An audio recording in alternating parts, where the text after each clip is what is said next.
attain bliss and birth and death, and quickly realize non-birth. Cung thính đại đức tận thịnh, quy đức pháp vui công nhất thiết chúng sanh, tình duyên diệu vào luân giao đạo ngã môn, như á liêu sanh thoát tư ly khổ đắc lạc, tốt chư vô sanh. Homage to the Blessed Noble and Perfectly Enlightened One. Nam mô Sa Nan Thô Chư Chế Đô Ye A La Hơ Đi San Miao San Pu Tô Xie.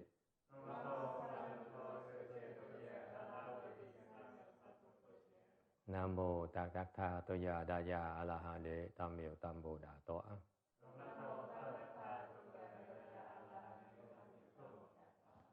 The unsurpassed, profound, subtle, and wonderful Dharma, 100,000 million aeons is difficult to encounter. Now that I've come to receive and maintain it within my sight and hearing, I vow to fathom the thus come one's true and actual me. Wu shang sheng sheng wei miao fa bai jie wan jie nan zhao yu wo jin jie wen de shou chi yan jie ru lai zhen shu yi. All Buddhas and Bodhisattvas, Venerable Shenhua, Venerable Sanghas, and all good knowing advisors, Amitofo. Chư Phật Bồ Tát, Sư Phụ Sang Gần, Sơ Vị, Sân Chế Rần, Ô Vị Sang Chư Sư, Amitofo. Chư Phật Bồ Tát, kính thưa Hòa Thượng, kính thưa quý thầy cô và quý vị thiện tri thức A Di Đà Phật. Today is the 23rd of August. We are in Rosemead, California, to continue discussing the Heart Sutra. We're presently on slide number 145. Okay, as usual, we still have some technical difficulties. We've been swapping laptops now and still not working. This is our third laptop. One very old, two young, very, very recent. A new laptop is still not working. Oh well. All right. We are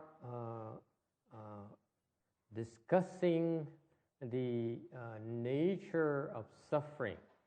We suffer through the 10 major afflictions and then the 20 subsidiary afflictions. We've been talking about afflictions. So the first 10 major afflictions, we've been talking about that. Now, moving on to the 20 subsidiary afflictions.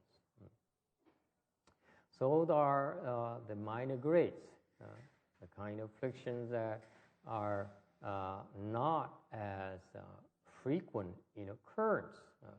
Cái loại phiền não mình đang nói về cái phiền não phù, là cái phiền não nhỏ đó thì nó ít xảy ra hơn, nhưng đều vẫn là cái loại phiền não.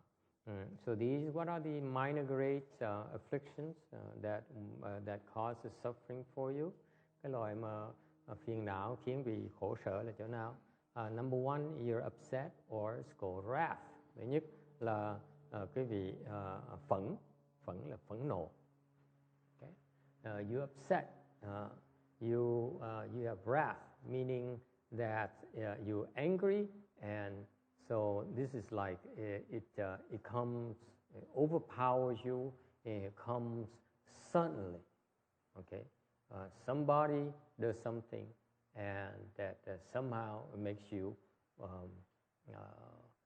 get very angry and boiling inside. So this is both inside and outside. Okay, this wrath here. Inside is burning you up. Outside you're expressing it, your anger. So far, so good. I used to experience this when my employees would lie to me. That would upset me. Used to upset me a lot. Now that I get older and I become a monk, people lie to me all the time. So I'm no longer upset. I'm no longer, I rarely have wrath. Lúc trước là nhân viên thầy mà nó dối với thầy nổi giận vậy sao? Cái này là phẫn nộ. Bây giờ xuất gia rồi thì thường ai cũng lừa gạt thầy hết, thành ra thầy không còn cái phẫn nộ. So it helps to become a level person. Then you deal with this wrath issue. Number 2, cái nhì, seriously, you can't afford to get upset the whole day anymore because that's what everyone does to you. Okay? Number 2, hatred. Thứ nhì là hận. Okay? Hatred here is because, I don't know you ever experienced that. Hatred because something really does something that really goes against your wish. Cái hận này là người ta làm những cái mà mình không thể chấp nhận được. Okay? So this hatred here actually is inside. You don't express it. Unlike wrath, there is the wrath. I will make sure that you know I'm not happy about it. That's called wrath. Hatred is that I'm not happy about it. I'm not telling you. I'm denying it. Sounds familiar? Okay? You have so much hatred. It's only hatred when you refuse to admit it. You disguise it. Sound familiar? Yes? No? Okay? So different types of afflictions. Okay? Nó là khác. Cái hận này là mình giấu ở trong đó. Mình không có lồ ra ngoài. Okay? You refuse to verbalize, you refuse to admit that you have hatred. Hatred is inside. Okay? The more hatred you have, the stronger the resentment. Number 3, vexation or rage. Thứ ba là cái não. Okay, this rage here is the strongest of them 3. Because this rage is that you have no control over yourself. Okay, we heard of?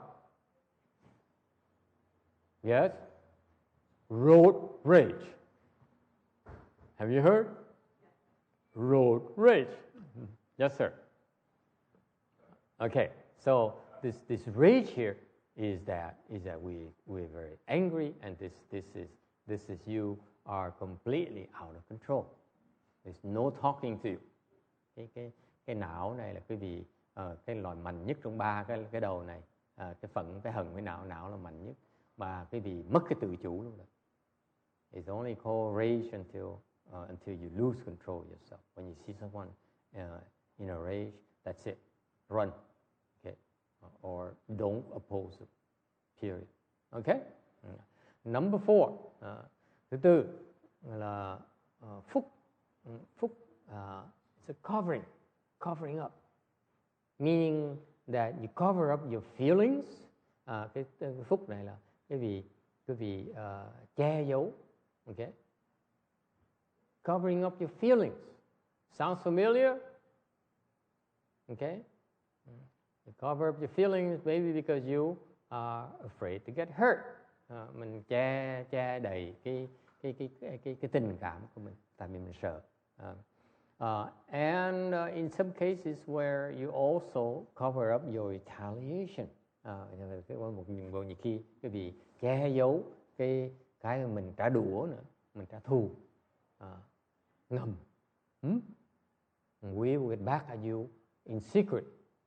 You won't know what's going to hit you. And that's what covering is. Okay? And this is belongs to yin. Cái này thuộc về là âm. Okay? There are men who are like this. Mostly it's women who is afflicted with this problem. Yes, I'm sorry. We have fewer problems than you. Yes? That's why we tend to become Buddhas quicker than you do.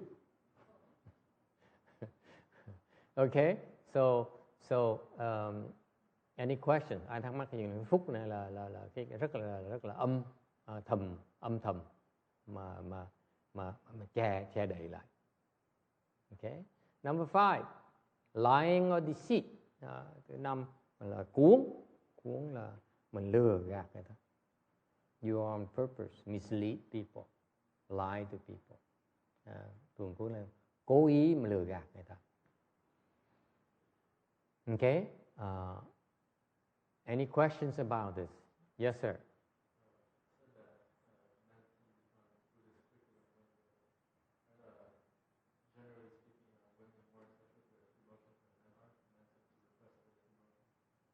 Not really. The problem, cái người ông hỏi như vậy, nếu đàn ông mà thành Phật lệ hơn đàn bà thì có nghĩa là người đàn bà ta biết cái tình cảm ta lệ hơn người đàn ông là không? Chưa chắc. Not necessarily. Okay. In order to become a Buddha, you need to get rid of all these afflictions. Cần biết ông đàn bà, no matter whether you're men or women, you have to get rid of all the afflictions. It's irrelevant who you are. Okay. There are women who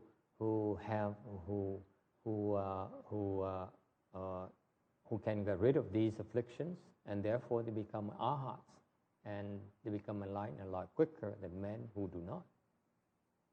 Case in point, the Buddha has many great bhikshunis who were great arhats, and the equivalent are the great bhikshus, and these are superior women by any standards. Okay, so in terms of in Buddhism, there's really no distinction between men and women. Cái này câu hỏi rất là hay. It is a very smart question, by the way. This is not a worldly way where we discriminate against men and women. Câu hỏi là đàn bà đàn ông nó khác nhau chỗ nào? Thầy nói là đàn bà đàn ông thiệt ra nó không có khác gì hết đó. Ăn thua là quý vị biết trừ những cái phiền não này sớm hơn thì người đàn bà sẽ thành đạo sớm hơn. Giống như đời xưa thời Đức Phật còn tại thế thì có nhiều người đại đệ tử Binh Ni đó là thành tựu pháp mà họ trình độ họ rất là cao, không thua gì đàn ông hết đó. Thành ra quý vị biết không, bên Phật giáo mình không có phân biệt giữa nam và nữ tí nào hết đó. Okay?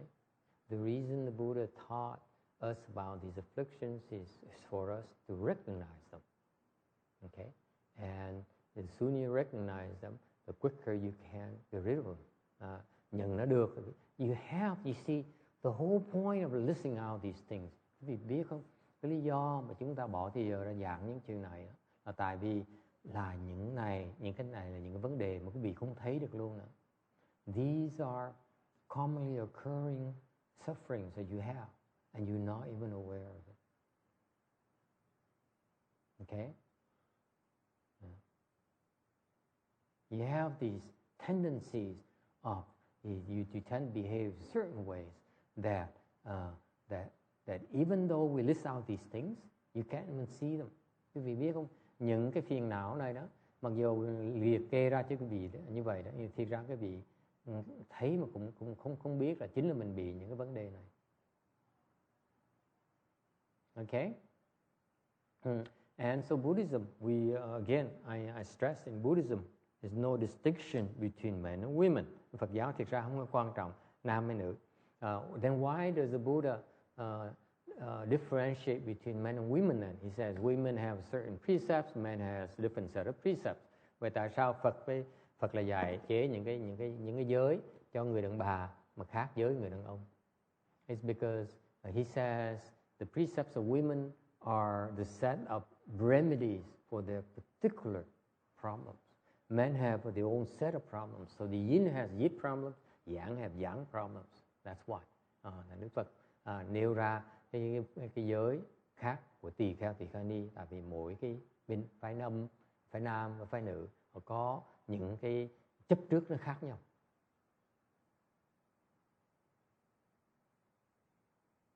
Okay, the worldly way is that we in polite company we don't bring up these issues. Về cái thế gian pháp thì chúng ta tránh đề cập những cái chuyện này.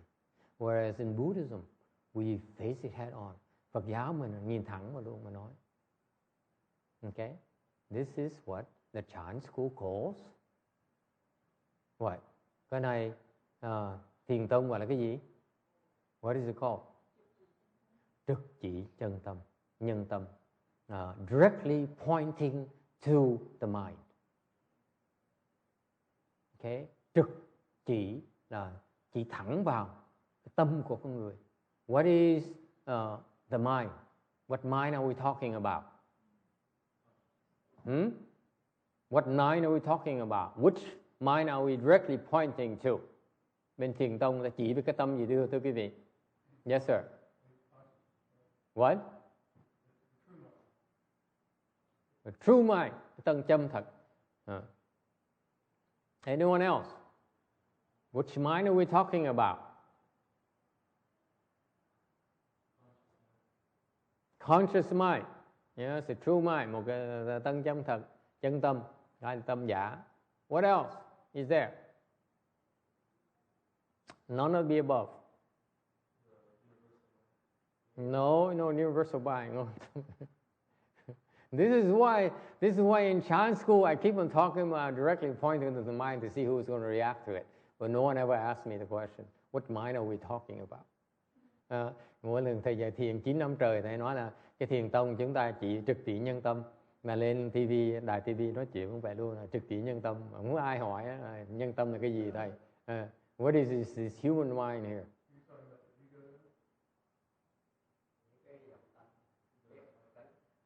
See, you beating around the bush. Thì kim điện, nhân tâm là cái gì con? What is this human mind?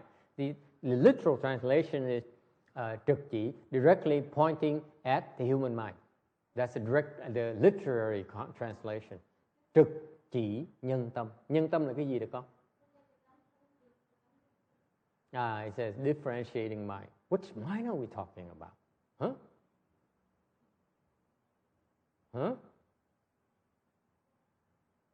Hỏi đi, tâm gì vậy? Thiền sư hiền trì, tâm gì vậy?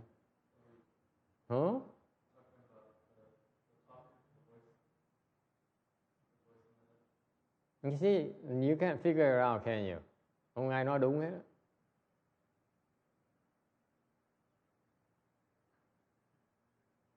Yes, sir.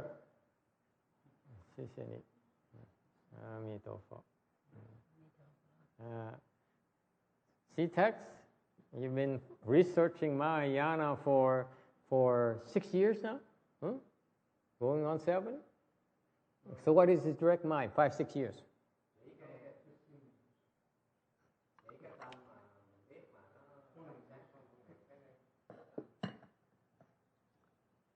Nhân tâm gì đây? Which mind are we talking about? Human mind. What human mind? Which human mind are we talking about? There's so many human minds. There is Vicky human mind, there's Ru Ching human mind, and there's Hồng human mind, there is Sleepy human mind, Sleepyhead human mind. Thinking mind? And that's what he said. Conscious mind. Yes, who else? You read 7 books on Buddhism, Vladimir. Is no definition of this human mind is?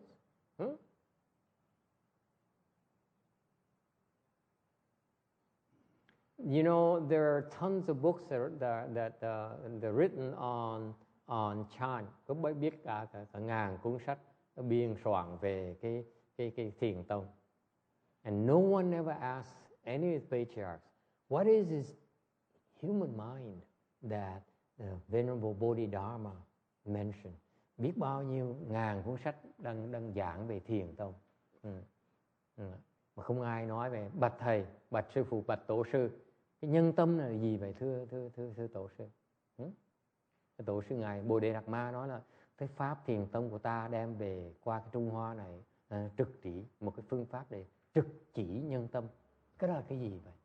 Yes sir.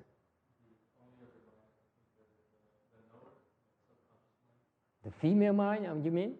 No. Subconscious mind. Cái tâm còn sâu kín. Yes sir.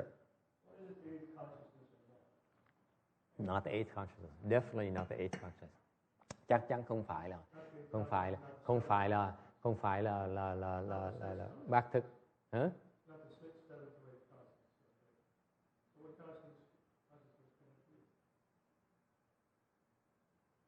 I want more details. What you give me is general thing. It's not what I'm looking at.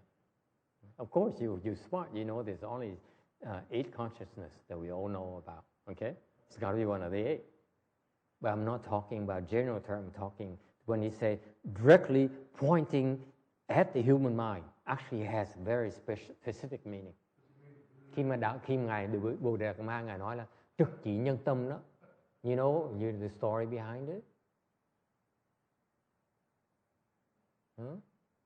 He says, I brought this revolutionary Buddhist teaching, okay, to this world, to China from India, as that's not not available before, okay, and this process of teaching is directly pointing at the human mind.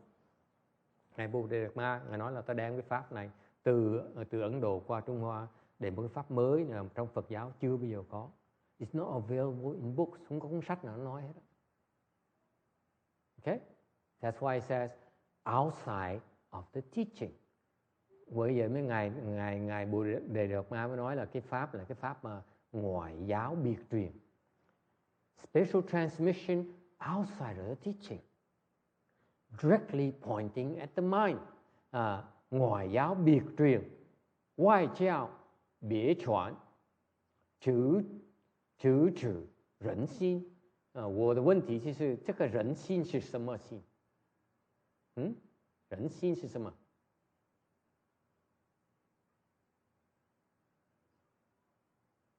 Yes. Not the Buddha nature. Không phải là Phật tính. You point to the Buddha nature, then you have nothing else to do. Nếu mà nó chỉ Phật tính quý vị thì quý vị đã giác ngộ, quý vị đâu cần thiền làm gì. You don't need to meditate anymore. Yes sir. Collect the human mind. He's very creative. He keeps on groping for more and more. Cái ông này không cần chế đâu. You think too much, my friend. Oh my God. Throw those books away. Yes. Anyone else? Cái gì không? Very simple. Nó giản dị dễ sợ. Biết cái gì không? You know, would you like to know what it is? You sure?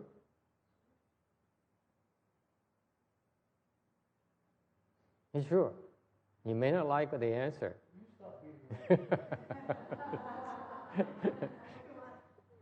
Look at that. Look at how impatient he is.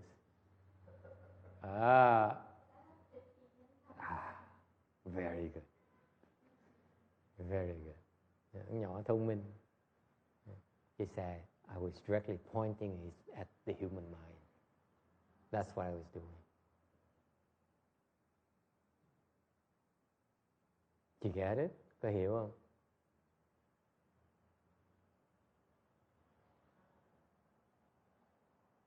I'm pointing at your afflictions. Trực chỉ cái phiền não của quý vị.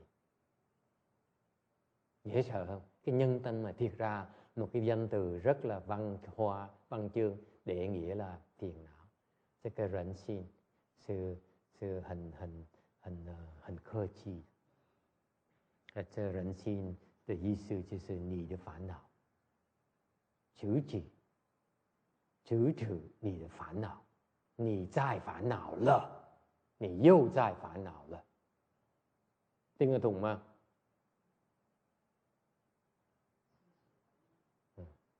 你自己在烦恼了，又烦恼了，烦恼起来了。所以你的师父的工作是要等你你再烦恼了，那时候就救济你的烦恼。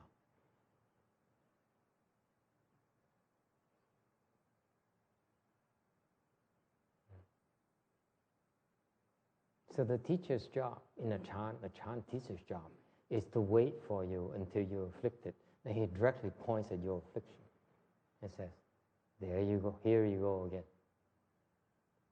And what do?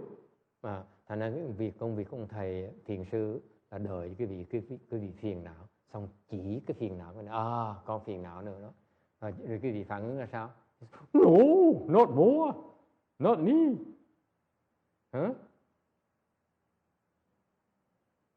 So when the master does that, that's how you react. Sau khi mà ông thầy mà chỉ đó cái phiền não, quý vị lập tức quý vị là phúc. Immediately you cover up.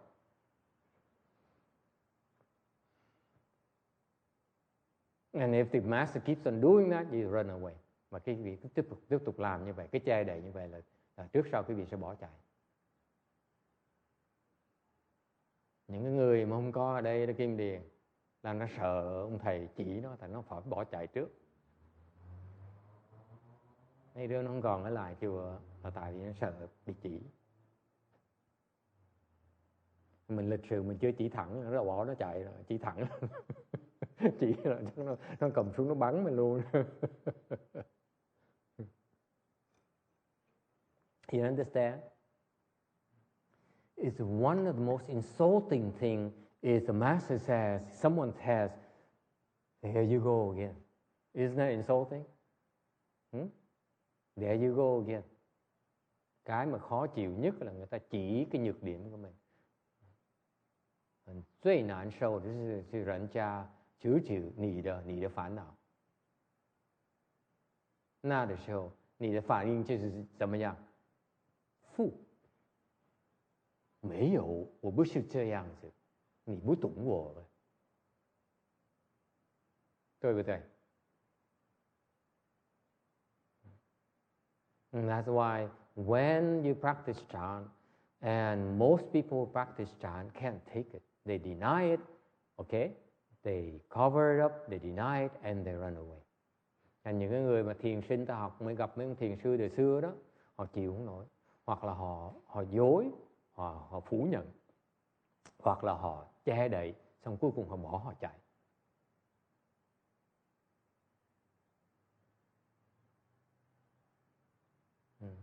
Ông biết không, đời xưa những người thiền sinh đó, dễ sợ lắm.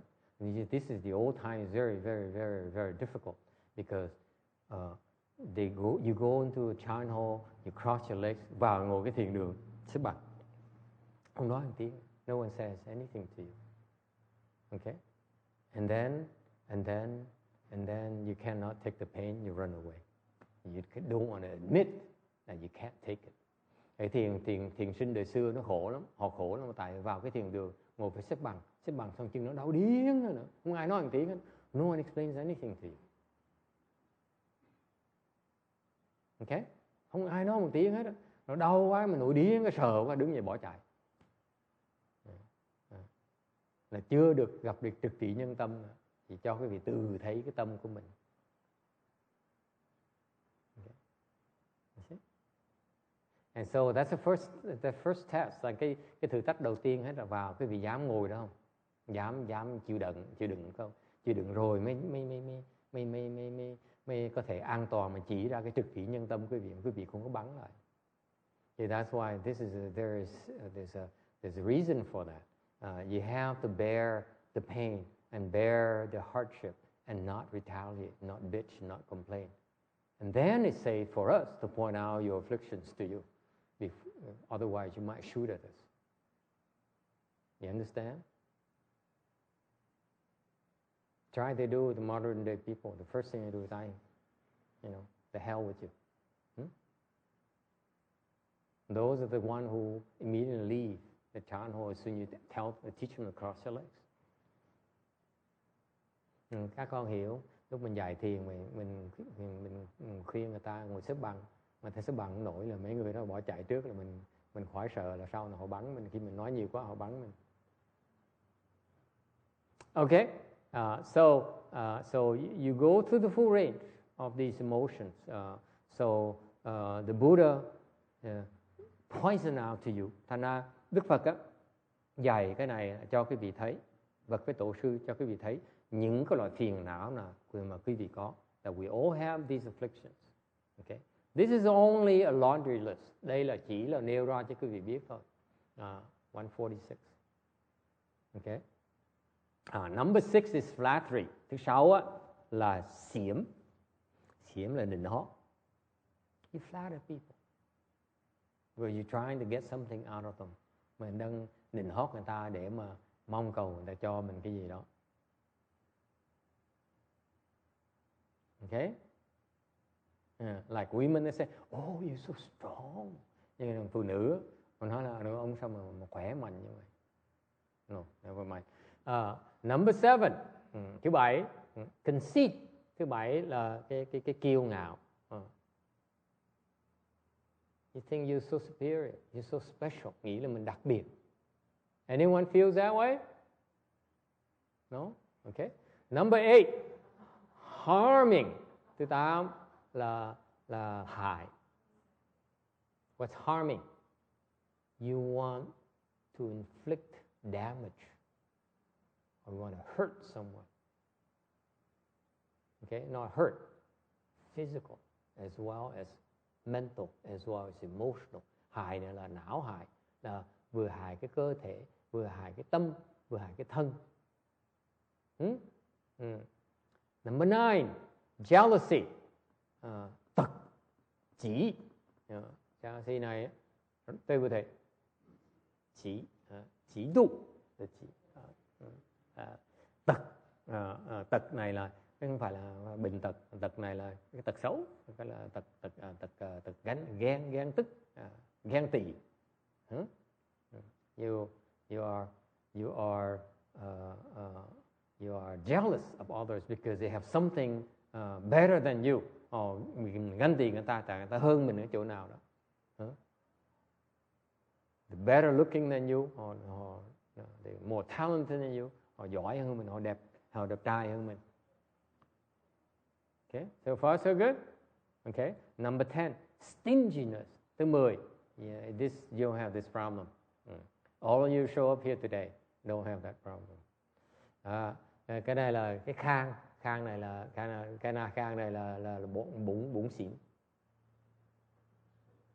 Anyone stingy? Feel stingy? Westerners are very stingy. Okay? You know the funny thing, quý vị biết không? Cái người Hoa đó, you know, I compare the different personalities for you. I'm just mentioning the Chinese. We used to have in our Long Beach monastery, hồi trước thì ở chùa Long Beach. We were training the young novices, huấn luyện mấy tuổi trẻ, sa di trẻ, con nít. Okay, we train them from 10 years old to 17, 18. Từ tuổi trẻ chúng tôi huấn luyện từ 10 tuổi tới 18 tuổi. Okay, about 15, 20 of them, khoảng từ 15 tới 20 đứa.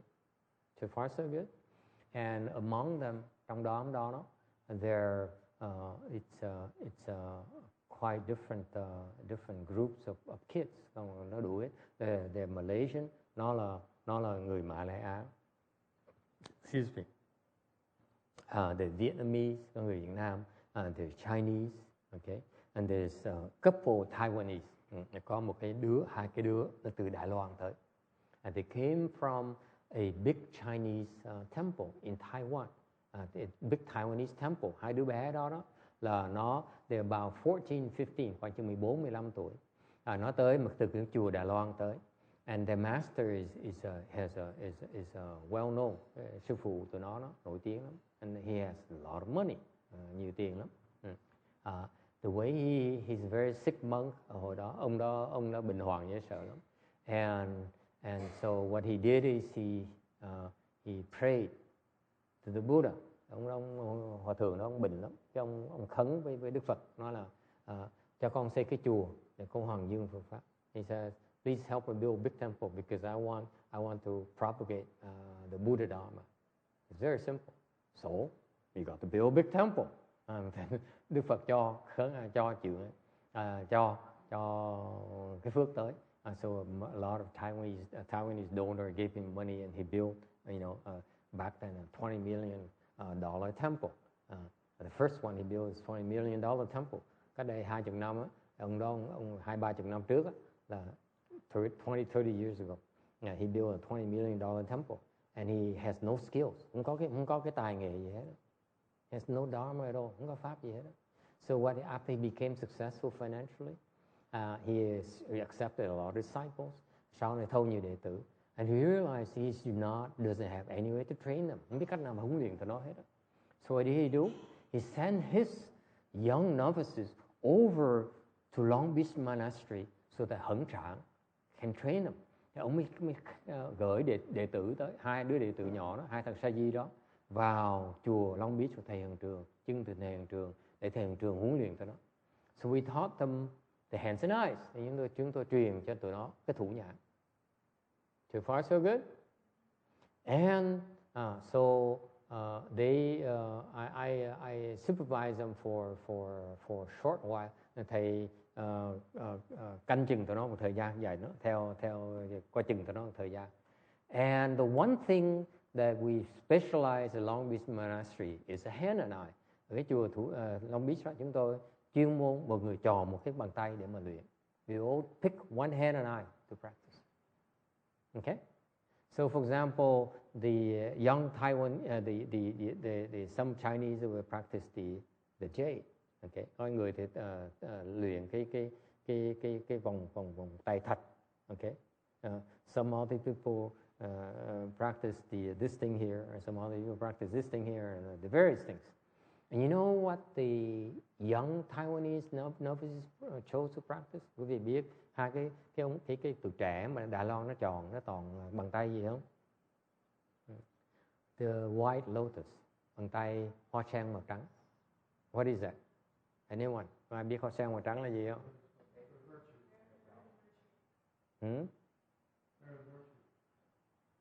All kinds of merit and virtue. Bằng tay hoa sen màu trắng đó, là tạo vô lượng vô biên đủ cái loại công đức ấy.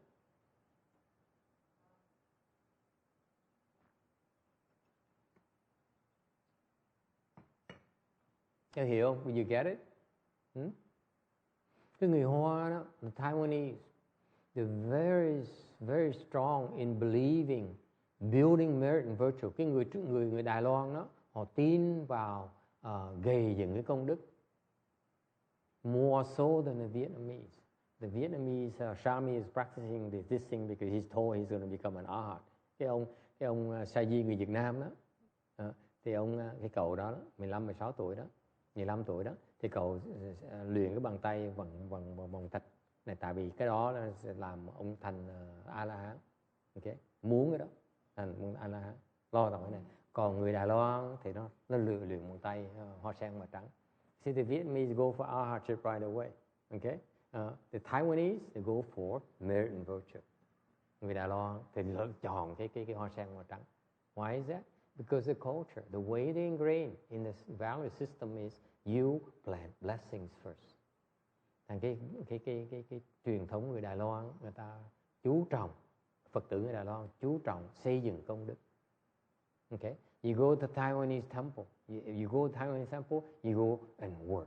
Tới cái chùa Đài Loan để làm việc, tạo công đức. You go to a Vietnamese temple in the US, tới cái chùa Việt Nam mà để làm gì? You want to be treated like a queen. Tới chùa Việt Nam ở đây thì muốn người ta đối xử mình tử tế. When the master says, "Hi, how are you?" Guess what happens to you? Khi mà ông thầy mà tới vuông vả chào đón quý vị, rước đón quý vị, chuyện xảy ra cho quý vị. You lose blessings. Quý vị tổn công đức. You're not creating blessings. You're losing blessings. Mỗi lần mà quý vị vào chùa mà thầy mà cô vuông vả, sao ngày sao mà đẹp trai dữ vậy, sao đẹp gái dữ vậy? Là quý vị chết chắc. Bao nhiêu công đức nó tiêu hết.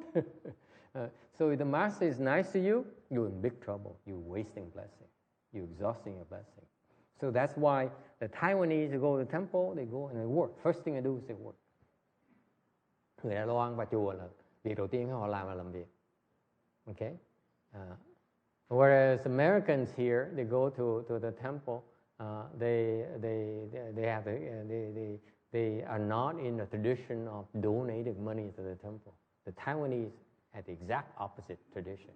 Cái người da trắng á, người ta không quen những làm cái chuyện mà cúng dường. Còn cái người nó đi ngược lại hoàn toàn người Đài Loan. Người Đài Loan vào chùa là cúng dường. So the Taiwanese go to the temple, they make offerings. And that's why Xian Jie right now in Taiwan has so much money. He doesn't want our money anymore. Bởi cái ông thầy hiền giới đó, bên kia ông nhiều tiền quá, nó thôi thầy đừng có gửi tiền cho tôi nữa. Tháng nào nó cũng cúng hết. I mean, you monk in Taiwan, they offer you money left and right. Okay? Master, you want a robe? I offer you a robe. Nghe nói thầy cần cái áo là lập tức nó tới nó cúng cái áo. You know, at the temple he Saint Chia staying, during Ulaanbaatar, we all get one robe and one sash and a pair of shoes. Cái chùa đó mà thầy ở Nam Phổ Đà, thầy hiền giới đang ở đó, là cái lễ Vu Lan này, mùa Vu Lan này là người nào trong chùa đều có người ta cúng một cái áo dài, một cái y và một cái đôi giày. Okay?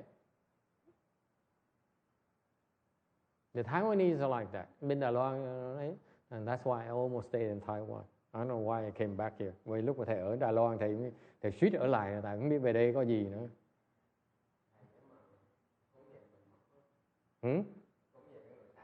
So Xian Chu says, what happened to us left home people when they do that to us? He said, thì mất một tí mà. So yes, we lose a little bit of blessings. And bên Đài Loan họ sướng lắm. This is in Taiwan. If you guys want to leave the home life, I highly recommend the Taiwanese. Thật quý vị người nào muốn xuất gia, thì khuyên quý vị tới chùa Đài Loan mà tu, sướng lắm. I mean, you are well taken care of. They give you clothes, they give you food, they give you money. Họ cung cho quý vị áo quần, tiền bạc. What happened to Xian Xin? Is she Thai? Anyway, họ sống đầy đủ lắm. You go to the Taiwanese temple, you're very well taken care of. Okay, unlike our temple. Mấy cái chùa Đài Loan sướng hơn chùa mình nhiều. Chùa mình đã không có gì mà còn bị chửi lên chửi xuống, còn bị trực chỉ nhân tâm nữa. Now in temple you don't get nothing for Ulaanbaatar, and then you get yelled and scolded, and you work your butt off, and then worse yet, the master directly points to your human mind.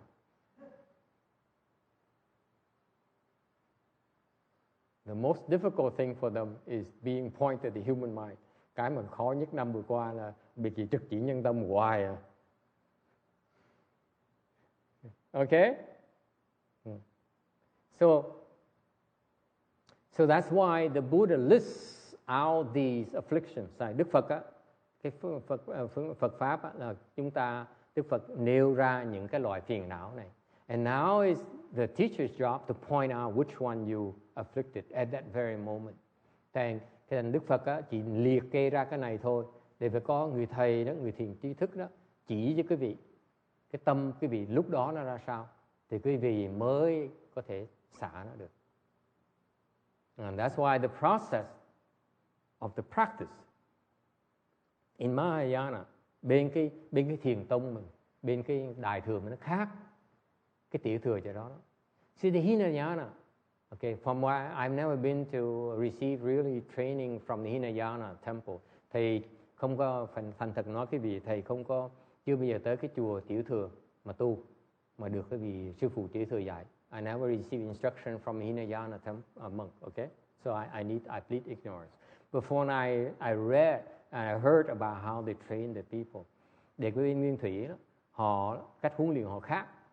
Tại thầy nghe cách họ kể chuyện là với nhau đó. Okay. Những người A La Hán ta kể ra sao, hệ thống Thái Lan ta huấn luyện ra sao, how the Thai monk train the people, how the Vietnamese Hinayana monk train the students.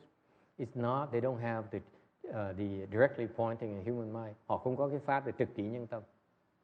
Trực chỉ nhân tâm chỉ có thiền tông mình mới có thôi. Only available in China. Tiếng Anh tụng mà. Đa sân Phật giáo, Chán Zhong 是特色，就是用这个法门，直指人心，来教导各位。小乘佛教没有这种的法门。Okay, so far so good, and so that's why the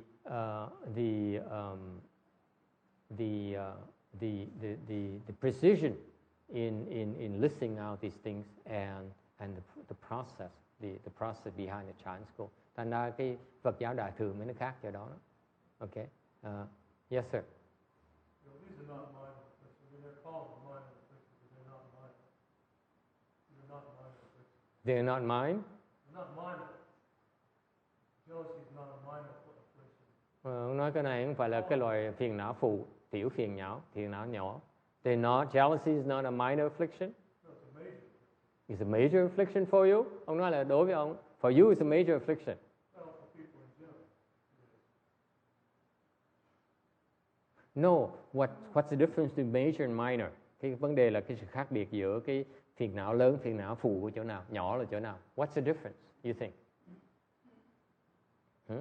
The major afflictions for your to remind you, cái phiền não chính là gì? Okay, the major afflictions are, for example, greed, anger, stupidity. That's major. Okay, cái vị đồng ý là tham sân si là cái loại phiền não lớn không? Right?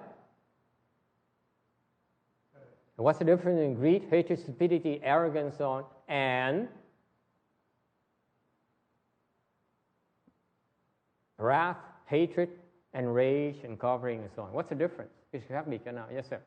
The minor or subcategories of the major, they're one and the same, but have Not quite. I'm looking for. Yes. What's the major? What's the difference in major and minor?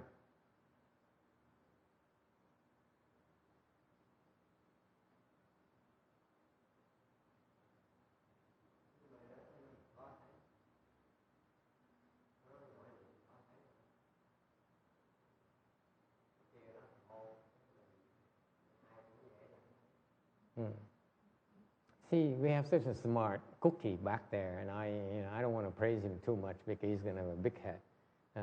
Có ông là thông minh dễ sợ mà không dám khen nhiều quá thì ông ngào mạn. If I praise him too much, then he doesn't need to come. He says, I don't need you anymore. I can figure out everything myself. Tôi đâu cần thầy làm gì. Tôi là đến. The major is like a baseline. Anger. Okay, you are right, by the way. Cái giận. Okay? But actually the different kinds of anger. Để cái giận đó nó có nhiều cái loại khác nhau. He's very smart, you know. This anger here, the major is anger. Cái nền tảng là cái giận. Nên nó giận nó có cái phẫn, có cái hận, có cái não. And yet anger manifests itself as wrath, as hatred, or as rage. You see, there are different categories of anger. Cái giận đó nó có nhiều cái loại khác nhau, là phẫn nộ, có loại hận, có loại não. Okay? They have different manifestations, different degrees, but it's all anger. So far, so good. Okay? So what does it mean? Nghĩa là sao?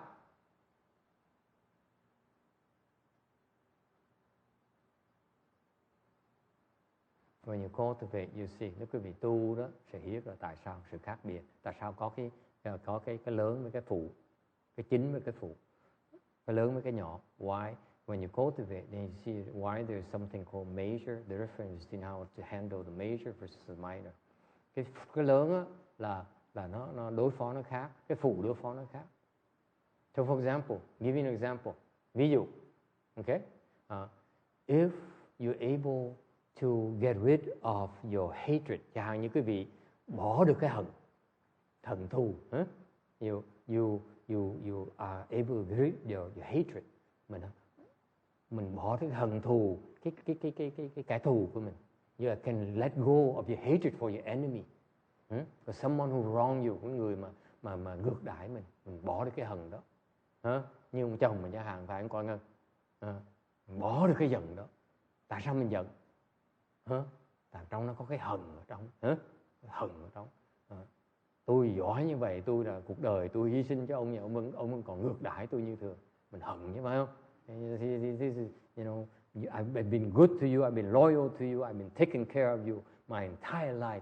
Now I get older, what do you? You continue to abuse me. Okay, there's this hatred in there. Okay, mình bỏ được cái hận đó. Okay, là mới được cái hận thôi. Nhưng đều có bỏ được cái phẫn không? Can you get rid of the wrath? It's different thing. Cái phẫn này là khác nữa. Okay, different trigger. Hoàn toàn nó khác biệt. And the rage is another one. Cái não là cái loại khác nữa. Okay, so for the subsidiaries, the minors, you have to get rid of one at a time. Thành cái phụ này là quý vị phải bỏ từng cái. Mình phải bỏ lại hận cái ông này, hận cái bà kia, hận cái cô kia. You see, you rid of your hatred for this person, the other person, next person, and so on and so on. It's one after another. Whereas if you get rid of anger, what happens? Oh, please God. Ngược lại cái gì bỏ cái sân là tất cả cái phẫn, cái hận, cái não này nó biến mất cùng lúc luôn. So far so good. That's why in Mahayana we are a lot faster in Hinayana. It's about pointing out, working wholesale. Thành ra Phật giáo mình, Phật giáo Đại thừa mình rất là lẹ, là tại vì cái gì có thể đánh từng tiểu trận hoặc đánh đại trận. Okay, it's very technical. I'm not sure you guys can follow. Cái này là rất là chi tiết, mà không biết quý vị có theo nổi không? Any question? Ai thắc mắc gì không?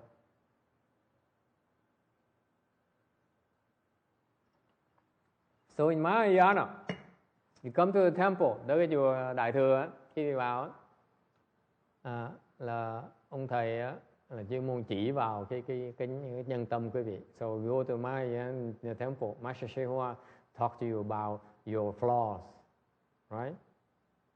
Và ngài Tây Hóa, ngài chuyên môn nói là quý vị phải nhìn tới cái sở đoạn của mình.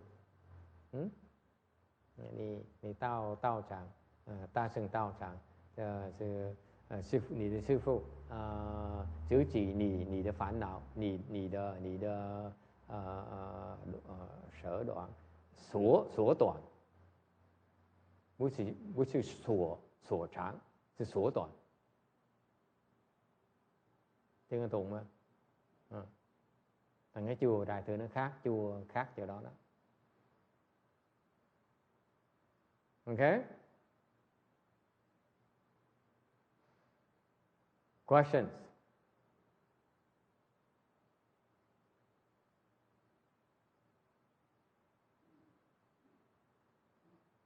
All right. Since you understand everything, quý vị hiểu rồi, thầy cũng cần nói thêm cho rõ.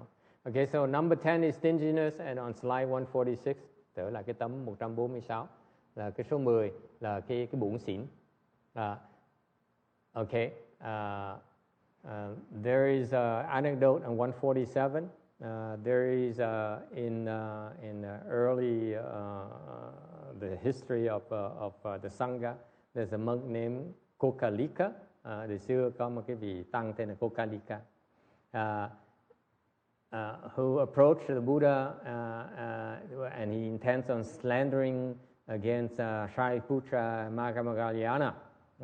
Nói là tới để mà bêu xấu, để nói xấu, gièm pha hai cái vị đại đệ tử của Đức Phật.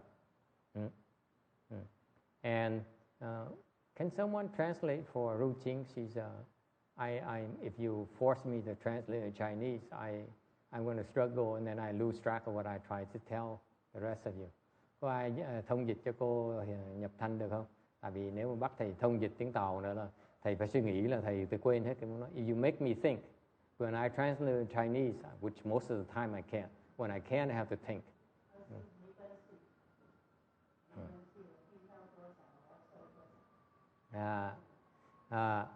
And so they want to slander Shariputra and Moggallana. And he says, these two disciples of yours who are honored one have bad intentions. They have evil ambition. Tới nó xấu. Gièm pha hai đại đệ tử Đức Phật nói là hai người đó xấu lắm thưa Đức Phật. Đức Thế Tôn họ có ác ý. Họ có những cái tham vọng rất là tai hại. So the Buddha says, don't say so, Kokalika. Don't say so. You should have friendly and trusting thoughts towards those two monks.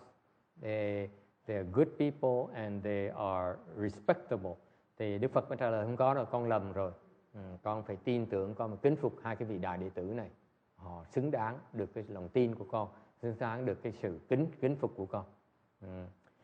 But Kokalika wouldn't listen to Buddha's word. Mặc dù nói như vậy, mà Đức Phật nói như vậy, mà Kokalika vẫn không có chịu nghe lời. And he keeps on slandering these two great disciples. Và ông tiếp tục đi gièm pha nói xấu hai vị đại đệ tử này.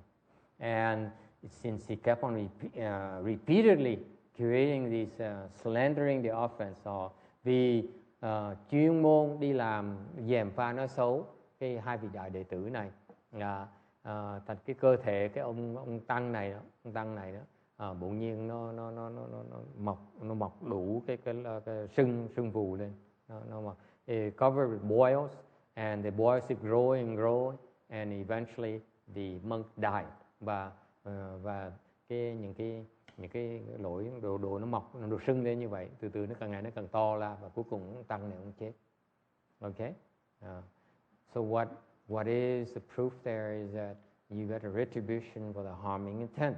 Cái đó là cái câu chuyện cho quý vị biết cái tâm quý vị nó ác, độc, muốn hại tại chừng nào đó, thì càng bấy nhiêu đó thì cái quả báo nó càng tới sớm chừng đấy.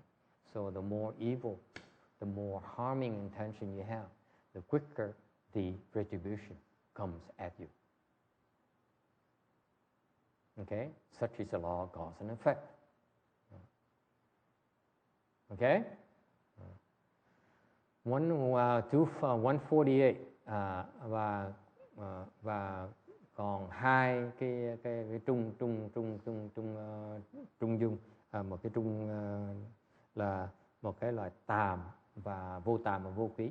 There are two more intermediate grades among these 20 subsidiary afflictions: the lack of shame and lack of remorse. Okay, vô tàm vô quý. What is shame? What is remorse?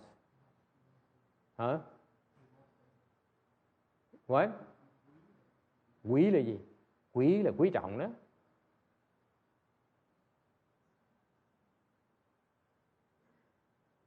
What is shame? What is remorse? Có ai biết không? Does anyone know?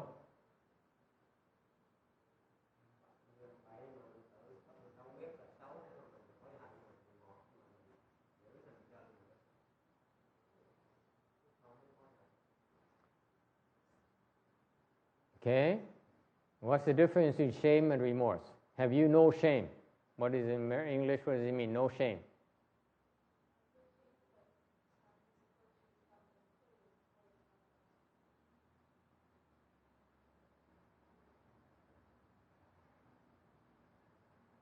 Hán khuê.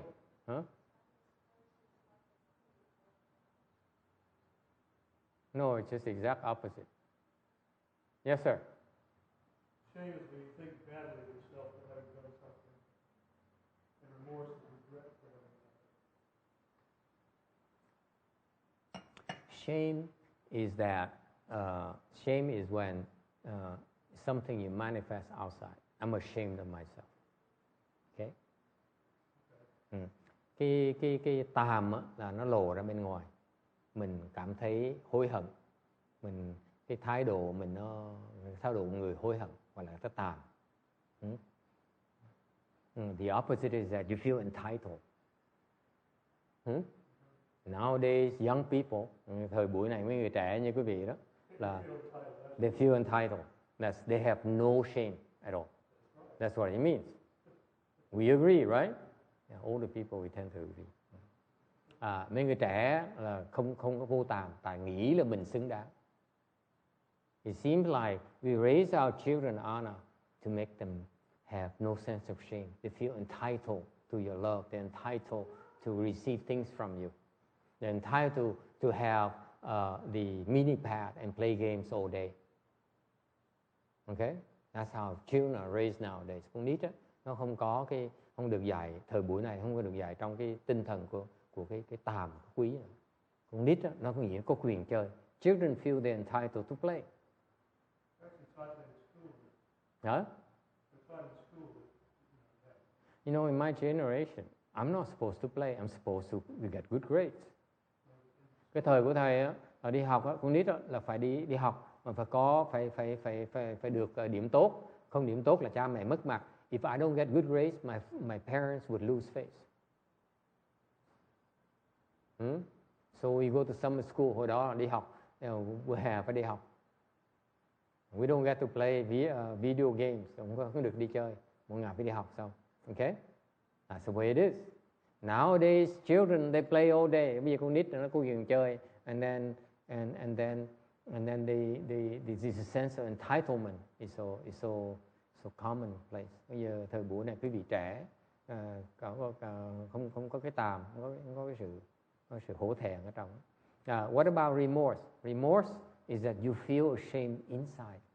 Cái quý là quý vị cảm thấy hổ thẹn ở trong đó. Cái tàm là mình biểu lộ ra ngoài. So shame is manifested outside. Remorse is that you feel remorse. You feel it's internal. Cái quý là mình cái lòng nó ray rứt, nó khó chịu, nó đắn đo, nó khổ sở. Yes, does it help? Yeah.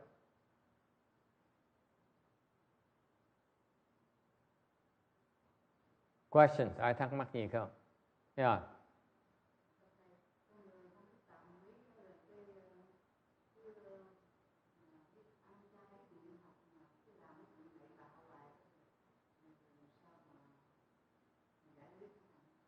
To the people who are Buddhists, who are vegetarian and they recite Buddha's name, they go to the temple and yet they have no shame or remorse. How do we deal with them?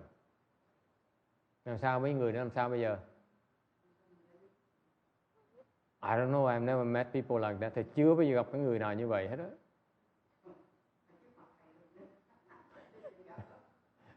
He says, people right in front of your face, your eyes, you can't even recognize them. Trước mắt bắt không ra luôn nữa, dễ sợ như vậy, gọi là tàm quý, nó hay đồ như vậy. They're so good that I can't even tell. So what do you do? Làm sao bây giờ? Có ngân đề nghị sao?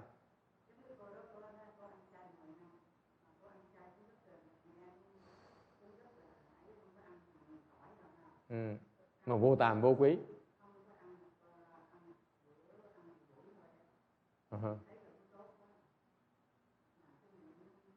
Nó vô tàm vô quý.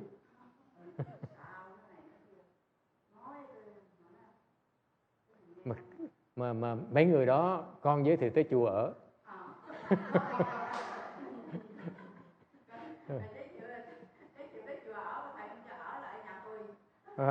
So she says this woman here that she is a vegetarian and she's been Buddhist for a long time, vegetarian for 10 years. And yet she has no shame or remorse. So what do? I said, is that the kind of person you refer to the temple? Go stay in the temple? She laughed and said, yeah, that's the one she referred to me. Yes. Yeah.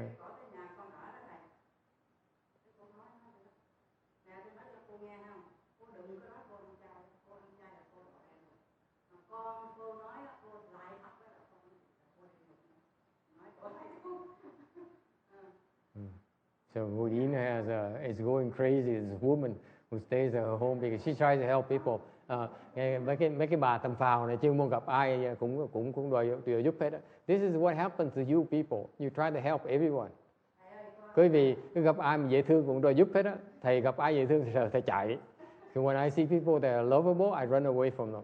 This woman, and when she likes people, she helps them. Họ hiểu không?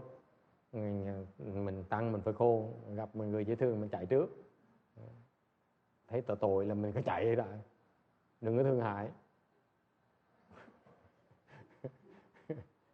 Yes.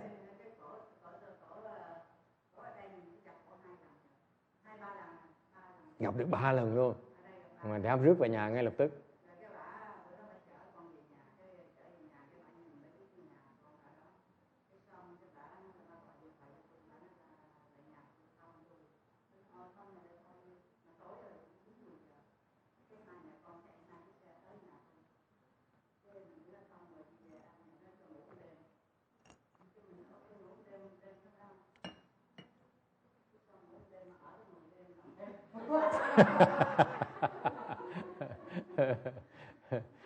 These women, these stupid women, people take advantage of them because they have pity for others. You know, when you become a level person, one of the first things you learn to be have no pity. Okay. Vậy lỗi ai đây? So I ask her, whose fault is it?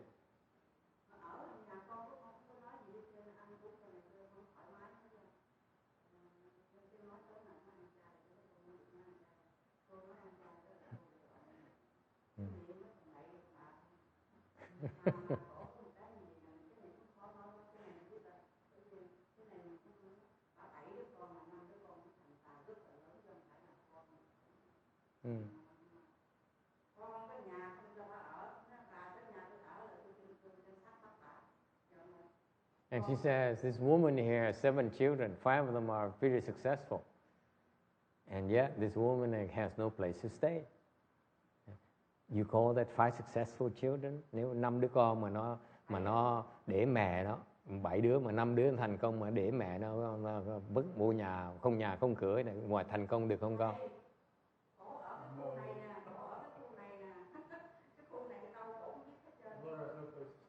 Yeah, more than no place to stay. You call them 5 successful children? I don't know. This is why that's Wo Yin. I mean, I don't know which mind I'm going to point to. Không biết trực chỉ nhâm tân với cô Quả Ngân cái tâm nào đây, không biết nhìn bậy nhầy ấy.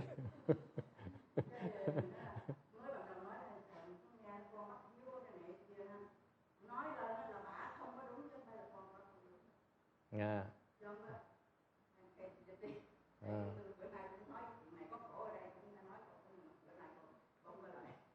Today she wanted to bring it out in the public, and the woman so smart, the other one skipped town.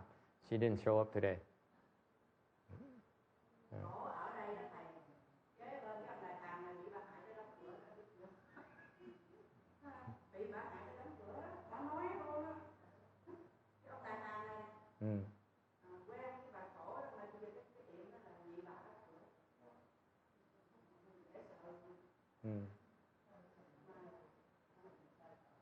May nhờ thầy Hiền Trì có kinh dịch, thầy nói không được nhận ông này. So I'm so grateful to Xiển Chữ. When Wu Yin referred her to the temple, I asked, go out, talk to Xiển Chữ. And she said, no way.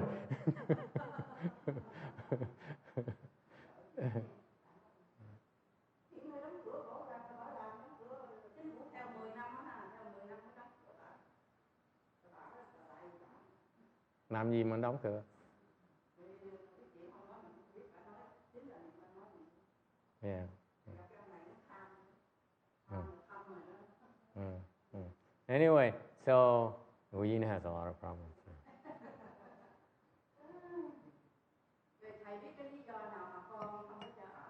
Anh sao vậy? Ngày sao giới thiệu tới chùa? Ngày sao con giới thiệu tới chùa?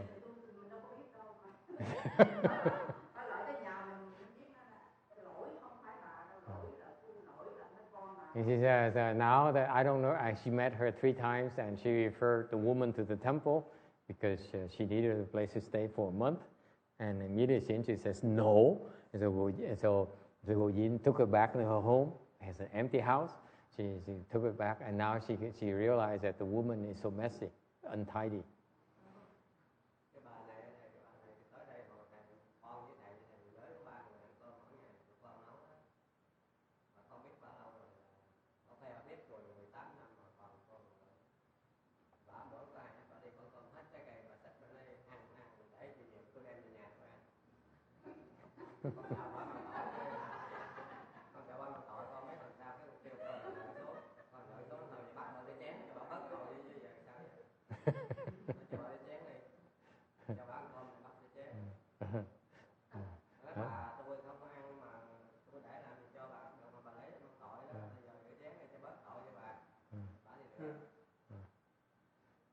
So the kind of referrals of Gojina is sending people to the temple. I don't know about this woman.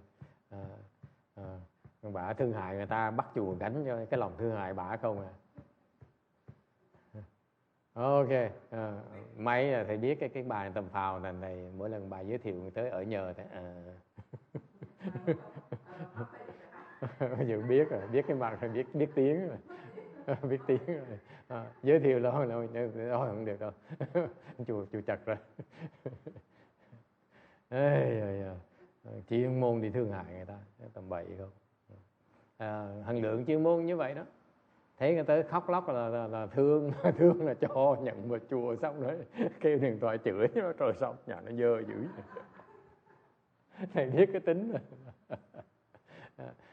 Okay, never mind. So lack of shame and remorse. Okay. So far so good. See, that's what happens when you're a monk and you have to deal with all kinds of people. Logical people, illogical people. What can you do? Làm thầy tu khổ như vậy đó. Và phải làm ông da trắng 10 lần, phải làm cái bà cào nhàu cũng 10 lần nữa. Not easy thing to do. A very difficult training. Cái việc cái người xuất gia khó lắm. I don't know how these people. I don't know how to make it. Yeah. Right now, bây giờ lo ngủ không à. Okay. 20 subsidiary affliction, có 20 cái phiền não phụ. Okay. You have 8 major grades, có loại phụ nha. Thứ nhất là thiếu lòng tin. Sound familiar? Không tin. Yes, I see. Không tin. Laziness, cái gì á là lười biếng. Sound familiar? Có ai không? Có ai lười không? Yes, okay. Laxity, phóng dật. Laxity meaning that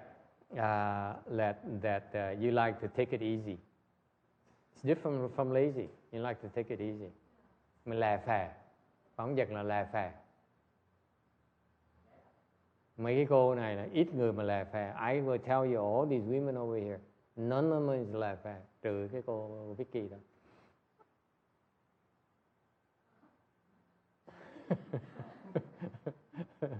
Biết mấy người này không có ai lè phè hết đó. I know none of you is lè phè. Okay. Đều có người có bệnh lè phè, thích lè phè. There's some people who like to be lax.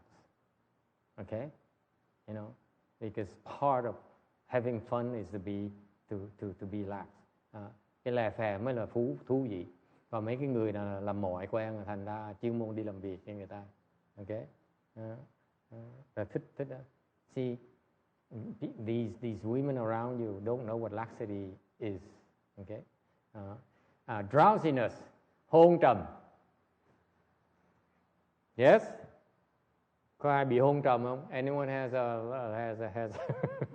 drowsiness problems? Yeah, especially after a heavy lunch. Nhất là ăn mình là nức bụng luôn. Isn't that? Can you imagine all these tacos today? How about today's taco? Ngày nay ăn taco có ngon không? It's pretty good, huh? Càng ngày nó càng ngon. They get better and better. Why did you miss it? Didn't we tell you? It's Taco Sunday. Nobody told me to do it better. Oh. Same as last year. Nobody told me. No one told you? 2 years in a row. Oh, now I feel bad. Okay. We have to make sure we keep him on the special events. I tell people already. Huh? Can we make sure they invite Tex next time, please? Next year?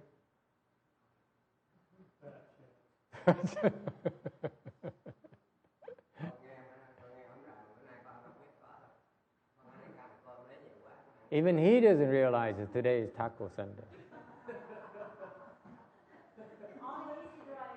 And you know how picky he is. and he's very picky, and he eats so full today he didn't have room for the cake.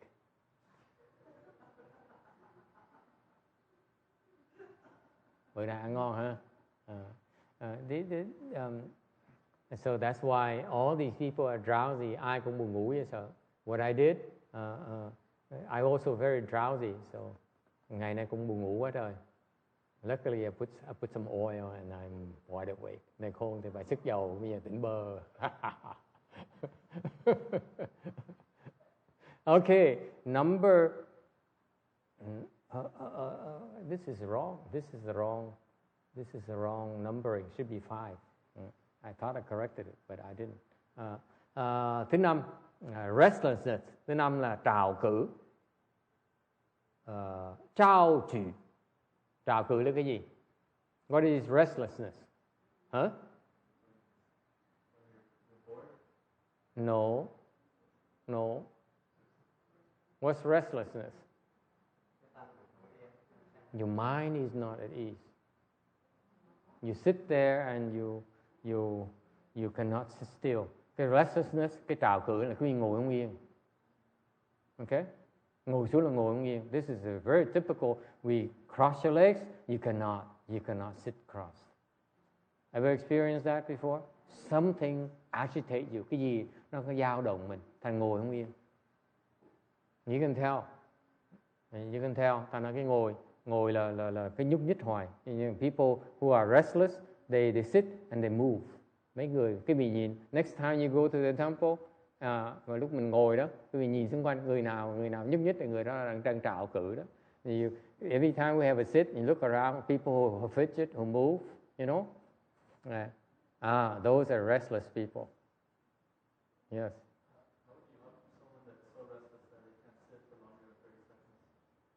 Yeah, there's such people. Yeah, they're agitated. How do you assist them? Hoài nó có những người ta ngồi nhất định phải nhúc nhích hoài, làm sao bây giờ? How do you assist làm sao mình giúp mấy con vòi nó không nhúc nhích bây giờ? How can you help the maggots not to move?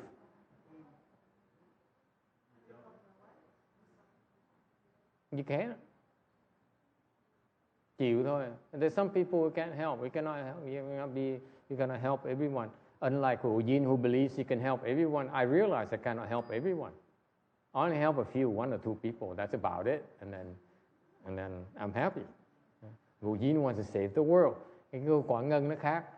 Cô Quảng Ngân là gặp ai cũng muốn giúp hết á. Thầy giúp 1-2 người thầy mừng rồi. Giúp được 1-2 người thầy mừng quá. Còn gặp ai thì cũng thích giúp hết á. I mean, what's wrong with the matter with these women? They want to help everyone. Okay, you cannot help maggots. They will keep on moving like hell. Okay? So how do you? Làm sao bây giờ?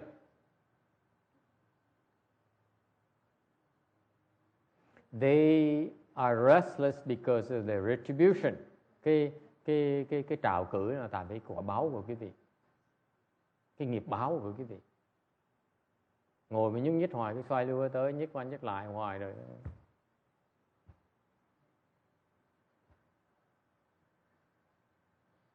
Cái đó là cái quả báo của mình. That's your retribution. Nó không cho mình ngồi yên. You cannot stand still. Sit still. Okay? Loss of mindfulness. Thứ 6 là thất niệm. Thất niệm nghĩa là sao? What is loss of mindfulness? Mình nghĩ một chuyện không được, you cannot focus on one thing. Không cách nào nghĩ được một chuyện hết.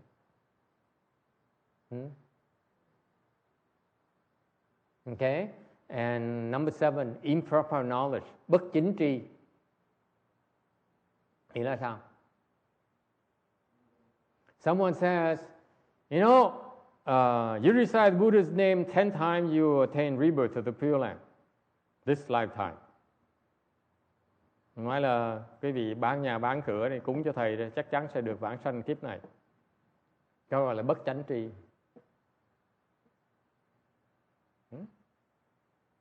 It's improper knowledge. There's no such causal relationship. Làm sao mà bán nhà bán cửa mà cúng cho chùa mà đắc vãng sanh kiếp này được? Đâu có cái pháp nào như vậy đâu. Không có pháp nào, không có sách nào nói như vậy. There's nothing in the Buddhist teaching where it says you give your money, you give your assets to the temple and you attain rebirth this lifetime. There's no such dharma. Okay?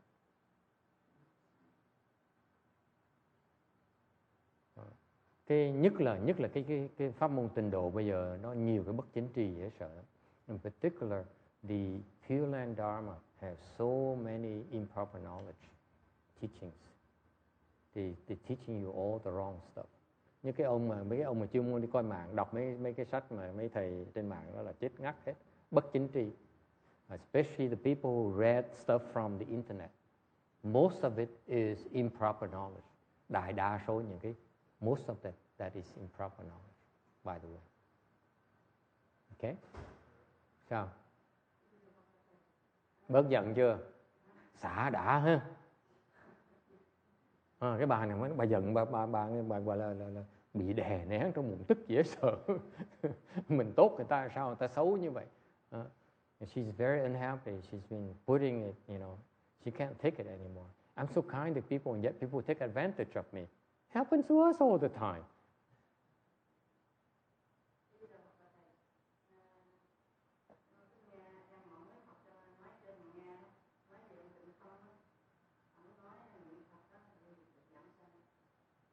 Niệm Phật gì?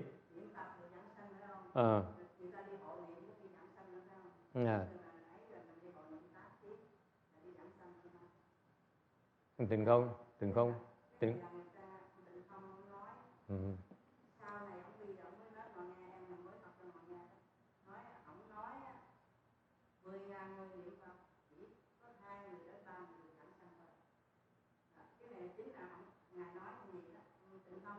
Tầm bậy, 10.000 người niệm Phật, 10.000 người không được giảng sanh, có chuyện. Không tới 2-3 người luôn nữa. Nhất là mấy cái nhóm tàu mà cái nói mà cư sĩ Lâm nó là tụi nó tuột hết, không có đứa nào giảng sanh được hết.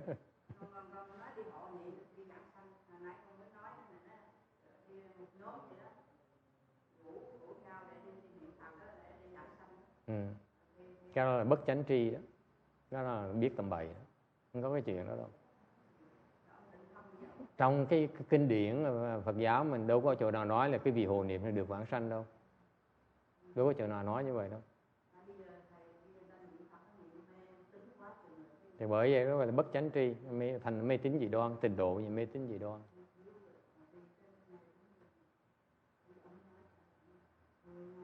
Cái đó là cái tính đó hiền nhẫn. Cái tính là tin trật đó, tin tầm bậy đó, thành là bất chánh tri vì vậy đó. Ok? Cái người nhất là cái người Á Đông, nhất là người Á Đông tin tầm bậy tầm bạ. Không có bằng cớ, không có cái pháp nào như vậy. The improper knowledge is based on greed. Cái này nó dựa trên cái lòng tham của quý vị. Chứ không có theo cái lời Phật dạy tí nào, không có cái nhân quả nào trong đó, không có cái pháp nào mà Đức Phật giảng như vậy hết đó. It's improper knowledge because it's never taught that way by the Buddhas, by the Bodhisattvas, by the patriarchs. Phật không dạy như vậy, Bồ Tát không dạy như vậy, những người tổ sư không dạy như vậy, những người tầm bậy mới dạy như vậy thôi. Những cái hàng không phải tổ sư, thành quý vị cái bất chánh tri là tại vì thường tại quý vị không chịu theo mấy cái vị mà tổ sư mà học, tin mấy chuyện tầm bậy. So what happens is that you have improper knowledge. It's prevalent because of the nature of your greed. You're greedy for it. That's why when someone sounds good, you believe it. Tại mình cái lòng tham của mình. Thành ra thấy nó nghe hay, nghe nó lọt tai, vừa tai thì mình tin nó. Vì cái lòng tham của mình. Thành quý vị là cái nạn nhân của lòng tham của mình. Thành người ta tới thì dụ cái lòng tham của quý vị. So you're victim. People take advantage of your greedy mind and they say the things you want to hear. Okay?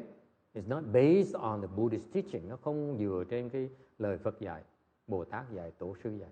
Thành ra những cái người cũng có bất chánh tri này là phải bỏ hết these people who learn it. They have to dump everything and learn again Forget it. Because you cannot tell one from the other. Thì quý vị bỏ hết tất cả những cái tin, mấy cái lời truyền dạy tầm bậy đó là bỏ hết. Quý vị biết không? Thầy chỉ không đồng ý Ngài Tiến Hóa có 1-2 điểm, 2-3 điểm thôi. Trong 20 năm trời tiên nghiên cứu lời dạy của Ngài Tiến Hóa, thầy không đồng ý có 2-3 điểm thôi. You know, in the last 20 years of researching Master Shen Hua's teaching, I only disagree with 2 or 3 of his teachings. That's it. That's all I disagree with. And most likely because I'm wrong. Mà thầy không đồng ý là tại có lẽ thầy sai, nhưng mà ông sai đâu. Dễ sợ như vậy. Tổ sư không bao giờ sai á. The patriarchs are never wrong. Yes, sir. Well, we have done this profound thing. One thing that I said that this is not true. I'm sorry, I can't hear you.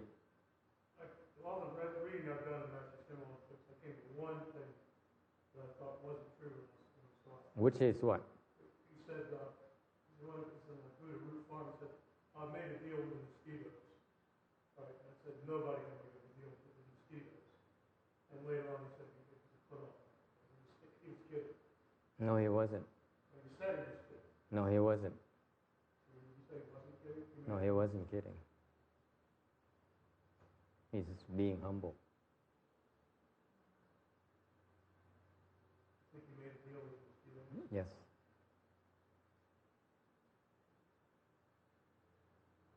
The world is not the way you think.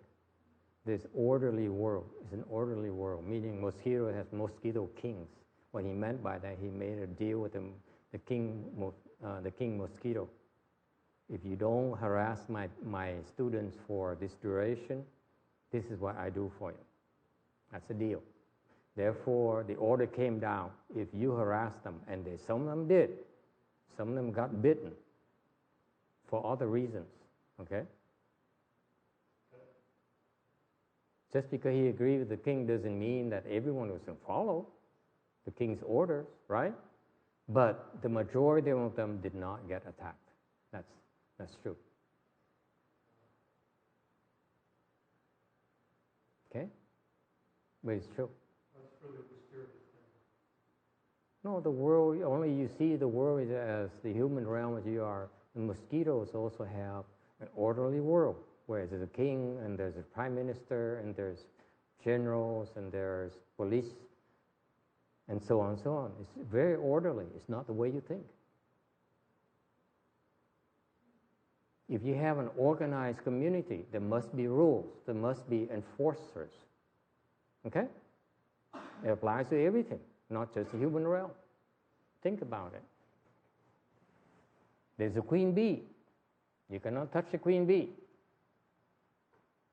There will be soldiers and generals and colonels and lieutenants who will sacrifice themselves before you can get to the queen bee. Let's face it. No different in our world. You cannot get to the king that easily. And if you disobey the king's decree, you're in big trouble. Okay? That's life. You don't like it? Tough luck. Get out of the community. Yes, sir. Speaking of order, I just heard this recently. Order, heaven's first law. I'm sorry, I can't hear you. I have a big fan here. 2 fans here, and I. Order is heaven's first law. Order, first law? Heaven's first law. There's no heavens here. You have a king mosquito. That's what the law is about. And there's a law of this United States, a law of North Korea. You don't like it, they will kill you. You disobey, they kill you. That's the way it is. Okay?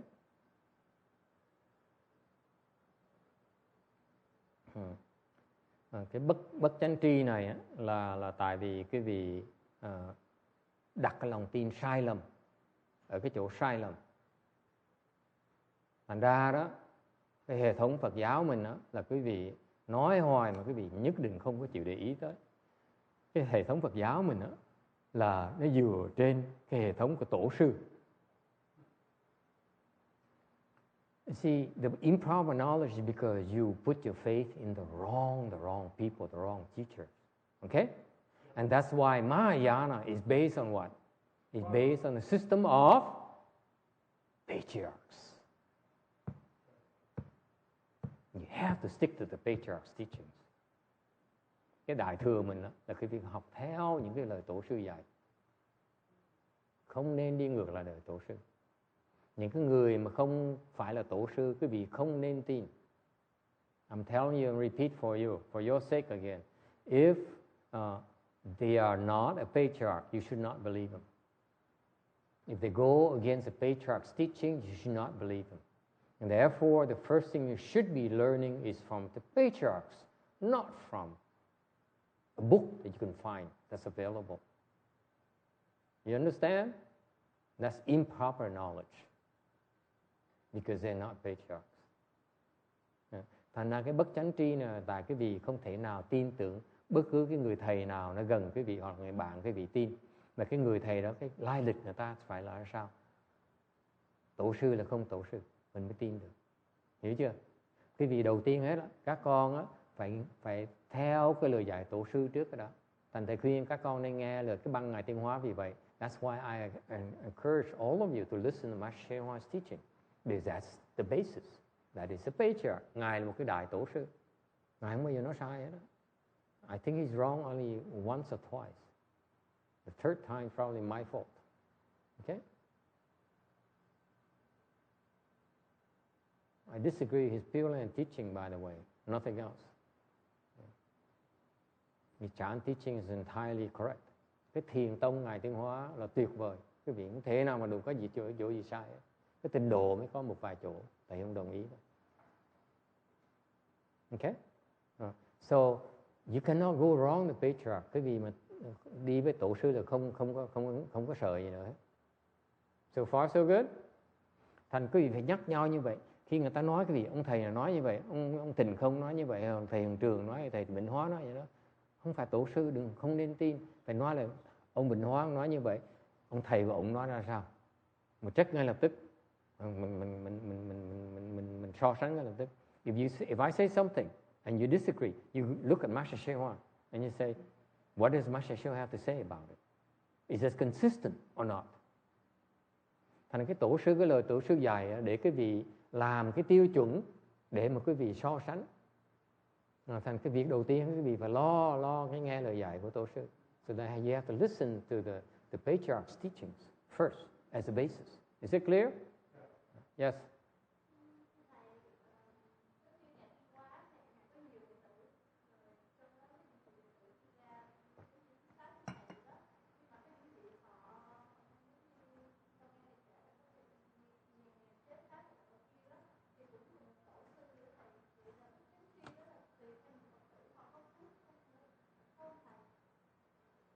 So he says, oh, now the Master Shen Hua is gone. And now he has a lot of disciples. Disciples have different interpretation. Mỗi người học đệ tử Ngài Tiên Hóa có cái hiểu khác nhau. Right? Thế mới sao mình biết được? Nhiều khi họ choáng nhau nữa. Sometimes they contradict each other. So how can you tell? Làm sao mình so sánh bây giờ? Hả? Nhập lạc.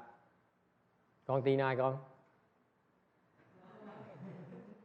I asked my disciple, which one do you believe? And she says, I believe Master Shen Hua. Đồ phản. Traitor, I call her.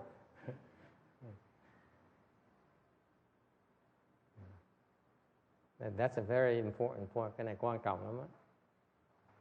Cái này rất quan trọng. Nếu ông thầy mình sai thì sao? I ask you this question. If you disagree with the teacher, what do you do? Vì mình không đồng ý với lời ông thầy dạy thì sao bây giờ? What do you do?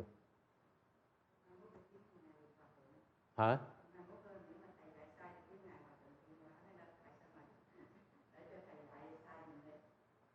She said, Goyin says, if I teach you wrong, she'll complain to Master Shen Hua and ask him, why, how can you allow him to teach me like that?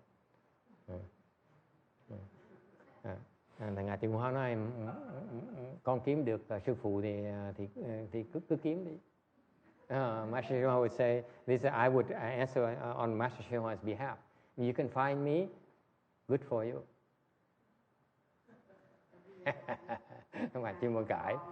Now she's fighting me. Sao?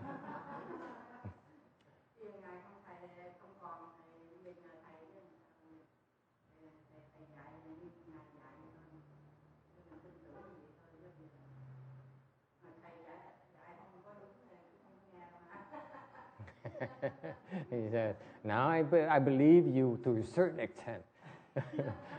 Gọi là bây giờ Ngài Tuyền Hoa không có đây thì con tin thầy đến một mức nào đó thôi, không? Không đồng ý thì chắc chắn là không đồng ý nữa. Ta cái biết rõ ràng có niềm tin rồi thành mới gửi cái bà cái tới chùa chứ gì đâu. Không có tin đâu có gửi chùa. Clearly she had faith in me. That's why she sent her best friend, the woman who gave her headaches. Bây giờ ông thầy mình sai sao? What if your master is wrong, your teacher is wrong? What do you do?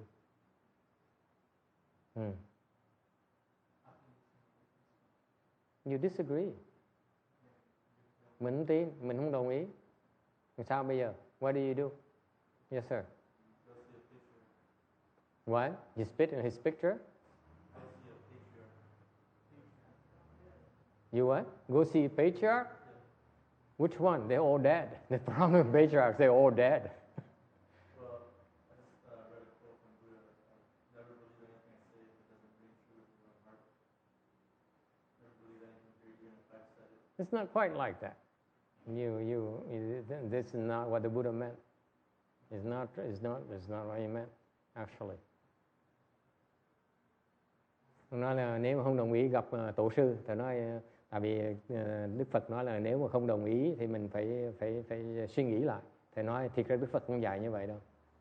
Yes, sir. Ask the Buddha. If it's that important to you, pray to the Buddha. Pray to him. He'll give you the answer. Nếu như mà quý vị không đồng ý đó, thì quý vị biết không, cái bổn phận của Đức Phật với tổ sư đó, mấy quý vị mà thành tâm á, họ sẽ nói quý vị biết đúng là sai. I can con you. Okay? Thầy có thể gạt quý vị được, nhưng đều thầy không thể gạt tổ sư được, thầy không thể gạt Phật được. I cannot cheat my teacher. I cannot cheat the Buddha. So if you don't believe, you disagree, go to them, like he says. Okay? Pray to them. Okay? Not because you say, because this monk is a bad man. The way you pray to them is just said, I need guidance because I'm not sure this is whether I should proceed this way or not. Okay? Quý vị đừng có than phiền. Nói là ông thầy Vĩnh Hoa, ông Cà Lâm, ông bậy quá. Không có. Quý vị nói là con muốn biết cái đường con đi đúng là sai thôi. Okay? Con muốn biết, giúp cho con để con đi cho đúng đường. Chừng đó thôi. If you pray like that, they come and help you, clarify for you. Okay? It's nothing personal at all in Buddhism. Okay? Không có gì mà phải lo hết. So far, so good? Same thing. Every time you're not sure, put your faith in the Buddhas and Bodhisattvas. Mỗi lần quý vị mà có do dự, mà không chắc chắn, thì khẩn cầu với Phật Bồ Tát thì các ngài sẽ cho quý vị thấy con đường. Okay? Have faith in them. And then next level is a patriarch. Thì thứ nhất là Phật Bồ Tát, thứ nhì là các vị tổ sư.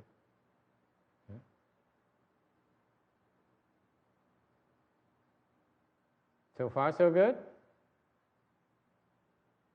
All right? So this improper knowledge again is because you put your faith in the wrong teachers. Thành cái tri kiến là tại vì quý vị chọn thầy sai. Okay? And unfortunately, there are lots of them in this day and age. Cái ông thầy sai hiện bây giờ nhiều lắm. Because none of them were prepared to go through the training. Tại vì những người đó không có được sự dạy dỗ. You know what patriarchs do is they spend time training the pupils. Các vị tổ sư làm cái việc của họ là bỏ thì ra để huấn luyện đệ tử của họ. Okay? So that they pass on their knowledge. Họ truyền lại cái hiểu biết của họ cho đời sau. Đó là chuyện các ngài làm. Okay? Thành ra những ông thầy mà đọc mà thành cái vị coi lai lịch những người sư đó. That's why you look at the monks and the nuns, where they come from, okay, which lineage. The Chinese is very smart. Cái người Hoa khôn lắm. Người ta hỏi là tông tích của thầy với cô là ai? Say, what's your lineage? Okay. Thành ra cái thời buổi này là cái nhất cái bên tịnh độ đó, không ai nhìn cái tông tích mà chỉ nghe, chỉ nhìn cái lời ta giảng. Cái nhiều người theo thì không nhiều người theo thôi. So this is a problem with Pure Land, the Pure Land school nowadays. They don't check for lineage anymore. They only check about how many followers this monk or nun has. That's what they check. So that's why they have full improper knowledge. It's all wrong knowledge. It's all nonsense. And it has to change. This is why we have a chance in American Pure Land Buddhism to have a chance to correct it. Thành cái Phật giáo Đại Thừa của xứ Mỹ này, mình bắt đầu lại. Mình không chơi nữa. I reject the Chinese, I reject the Vietnamese. Okay? We're going to do it the American way. Okay? Meaning that we have to improve upon the way it has been done for all these years. Yes, Vicky. Minister, I was just thinking, the Tibetans, the Buddhists, are they of a different lineage? Yes. Câu hỏi này là bên Tây Tạng là sao? The Tibetan, in my humble opinion, đối với thầy đó, the Tibetan is really not full-fledged Mahayana. Theo thầy biết cái pháp Tây Tạng không phải là pháp của Đại Thừa.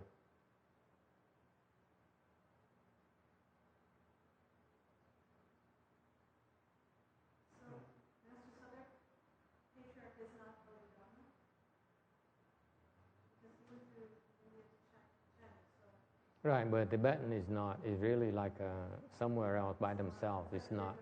It's not Chinese. Tibetan is. They're very proud of the fact they call Tibetan Buddhism not Chinese Buddhism. It's a totally different system. They're tantric based. Cái bên Tây Tạng đó là họ dựa đến cái mật tông. And the Chinese also have tantric as well. Đại thừa bên người Hoa cũng có mật tông nữa. Okay. You ask me, for example, personally, our hands and eyes, I can put it up against any tantric dharma. Quý vị biết cái pháp thủ nhãn của mình đó, mật tông dòng mình đó, mình không ngán mật tông nào hết đó. We're not afraid of any other tantric dharma. Seriously.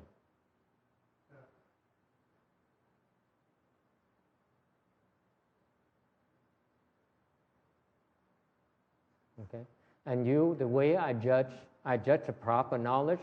You see, we talk about improper knowledge again. Thầy mình đang nói về cái chánh kiến. Okay, the proper knowledge here. Okay, the proper knowledge is that the work is not based on greed, anger, or stupidity. Cái chánh kiến này là cái việc làm của họ đó, cái lời dạy đó, nó không dựa trên cái tham sân si. Is that clear? No. Yes, sir. You're talking about Tibetan Buddhism. I don't know what it is now. Tibet doesn't really exist. It's not independent anymore. And the culture is destroyed. I cannot generalize, but my personal experience has been not very impressive. I'm not impressed. Thầy nói một cách tổng quát được. I agree, but I've read books from the 19th century Tibetan masters. They're really fantastic. don't say actually some of the exact same thing that you said. You know, I mean, they're really very good. I don't know what's going on now, but it's scattered in 4 weeks. If it's a proper knowledge, we have been propagated down the line already. Master Shenhua has transmitted his teaching to the second patriarch already. So whenever the second patriarch manifests, appears, you can be certain it's proper. But he has chosen not to manifest himself yet. Okay? Well, you know it's a matter of time. He may not manifest this lifetime, but then his successor will manifest eventually. Okay? And the proper knowledge is based on the fact that the patriarch's job is to designate the next one who's going to carry on the torch. That's what patriarchs do. Cái tổ sư đặc biệt là họ phải truyền lại cho cái đời sau. Có nghĩa là họ phải truyền lại họ chứng nhận xác nhận cái người thừa kế là có chánh kiến. So each patriarch certifies the next patriarch has a proper knowledge. Therefore, you can trust them. Okay? So far, so good? Number 8, scatteredness. Cái thứ 8 là tán loạn. Okay? That's a subsidiary affliction. Cái đó là cái tâm không thể chú tâm được. Okay? What's the difference in restlessness versus scatteredness? Cái khác biệt giữa trạo cử với tán loạn là chỗ nào? What's the difference? Yes. I think restlessness is can't stop thinking, and scatteredness is can't think straight.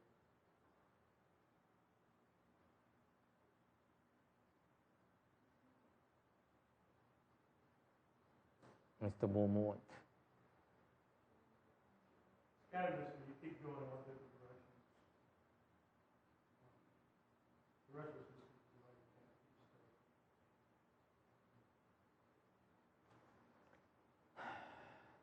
Restlessness usually has to do with your mind being agitated, whereas scatteredness has to do with the fact your mind cannot concentrate. It's agitation, internal agitation, okay? Or outside agitation. But scatteredness is that you cannot focus. It's different. One is being agitated, one is being lack of focus. Yes, sir. The restlessness? Yes. How do you stop the restlessness? Làm sao mà chữa cái trạo cử bây giờ? How? Yes. Meditate. You đừng ngồi thiền, ngồi nhúc nhích hoài, nó cứ gọi hoài. You meditate, you move constantly. Ask Gu Yin. Gu Yin, after a while, after half an hour, she goes.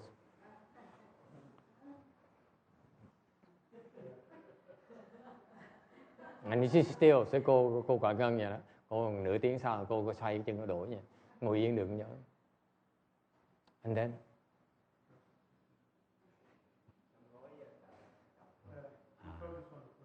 huh? No.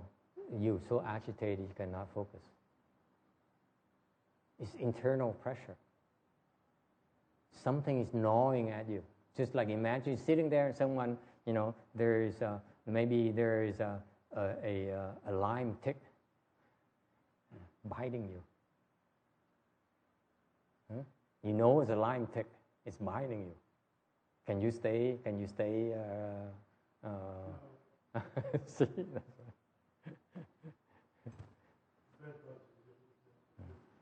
The old man is very good. Ông già càng ngày càng hiểu pháp. In order to deal with the restlessness, okay, you repent. You repent. Một cái pháp quan trọng để mà quý vị đối phó với cái trạo cử là quý vị sám hối. nó thù mình nó mới tới, nó làm mình ray rứt. They hate you, they're angry at you, that's why they come and harass you. Okay? If you fight them, it makes them more pissed off. Nó đã giận mình rồi, mình đấu nó càng ngày nó càng giận thêm con ơi. Mình xuống nước, mình xin lỗi, thì mình giải hòa nó lẹ hơn. So the better way is to say you're sorry and repent. Then they're more amenable to listening to you. Does it make sense? Có lý không? Bởi vậy cái Phật giáo mình có tuần sau mình mỗi tháng mình có cái sám hối vậy.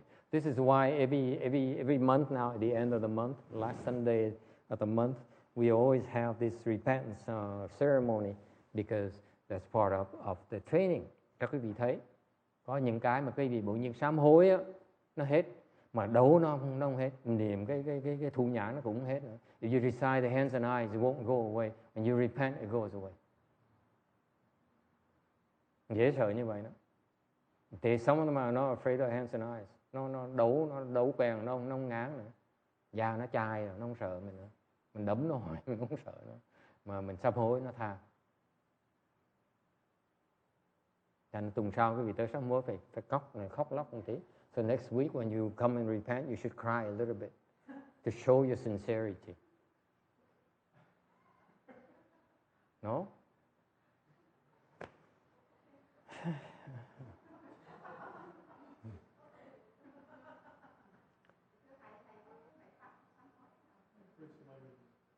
So is there repentance done? So what is the proper way to repent? The great compassion repentance is typical of the repentance. Cái pháp sám hối mình có đó, mà tuyệt vời trong Đại Thừa mình đó, là cái pháp Đại Bi Sám đó con. Bởi vì Ngài Tiến Hóa mỗi ngày mấy người xuất gia đều ở trong hệ thống Phạm Bậc Thành đó, là đều cái tụng Đại Bi Sám ấy. This is why it's so effective that in the DRBA system we do the great compassion repentance every single day. And then we do hands and eyes. Mình tụng Đại Bi Sám, xong mình còn tụng Thủ Nhãn sáng một bữa, tối một bữa. So what typically we do is we recite the great compassion repentance right after lunch. Sau khi ăn trưa là sám hối. And then we do the hands and eyes twice a day. Yes, sir.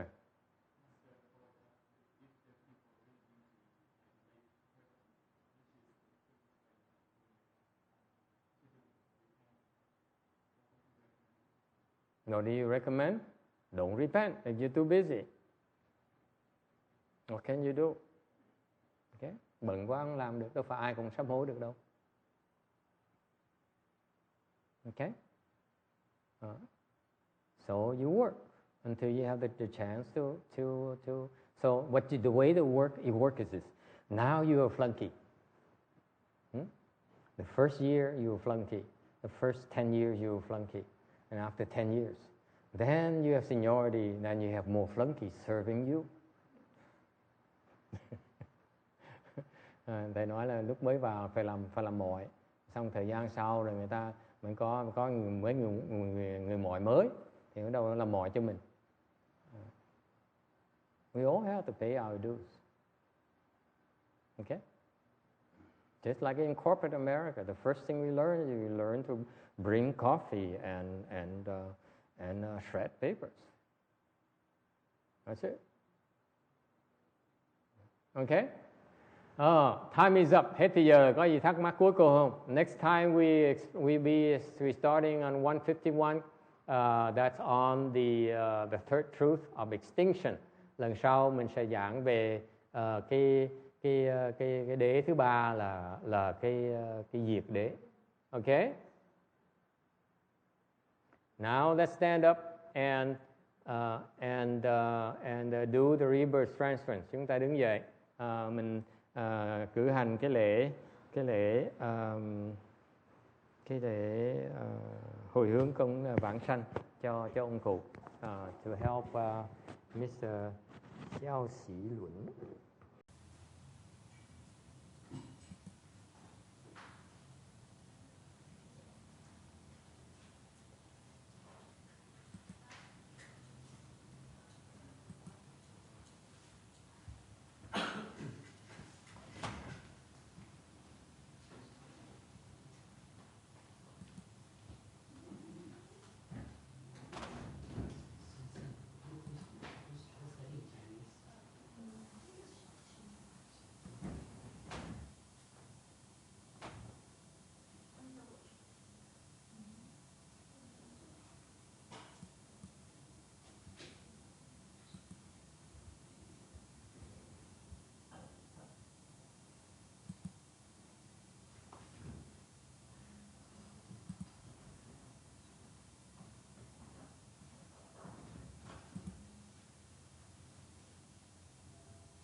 잠깐만요.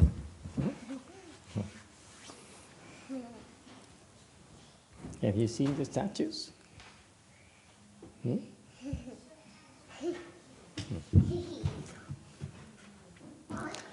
Well, good morning, Asia. Nice to have you. Okay, JMT sound, is there a question there? Wow, that's early. Early in the morning for JMT. Go ahead.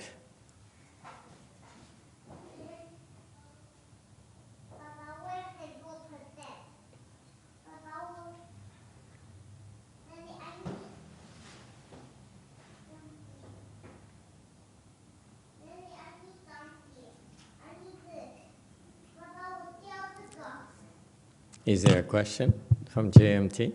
들리세요? Yeah, we can hear you. 안녕하십니까? Very good. I'm glad that the Koreans are aggressive. They started asking questions right away. Good. 전자파라고 하면은 되게 안 좋게 생각을 하고 전자파 차단 제품을 쓴다거나 그렇게 하는데 마스터께서는 휴대전화를 이렇게 가슴에 보관을 하시더라고요. 그렇게 심장 가까이 휴대전화를 보관을 하시면 전자파의 영향을 받지 않을까 걱정이 되는데 그런 전자파를 차단하는 방법이 있으신지 아니면은 그런 선정력으로 이런 것을 없애시는 건지 아니면은 그런 안 좋은 걸 좋은 기운으로 바꾸실 수 있는 그런 게 있으신 건지 개인적으로 궁금합니다.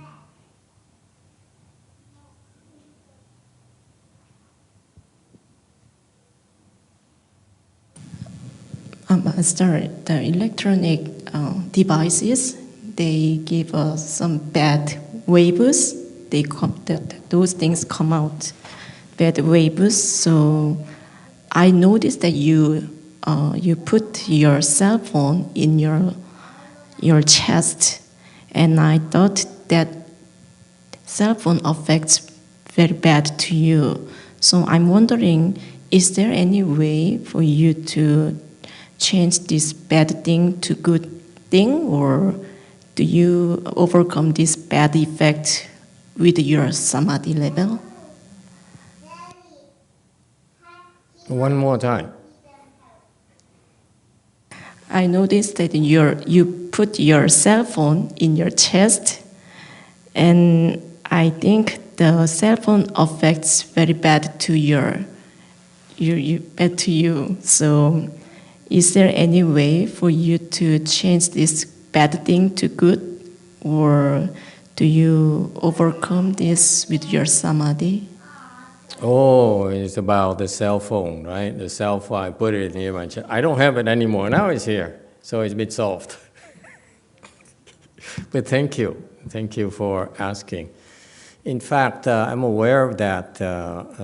It's too close to my heart and so forth, but it really never bothered me. So I never really paid attention. Because usually in my Duan Gua, the Sangha clothes, we go Duan Gua. Duan Gua or Duan Gua? I don't know. Duan Gua or Duan Gua? Which one is that? Anyone knows?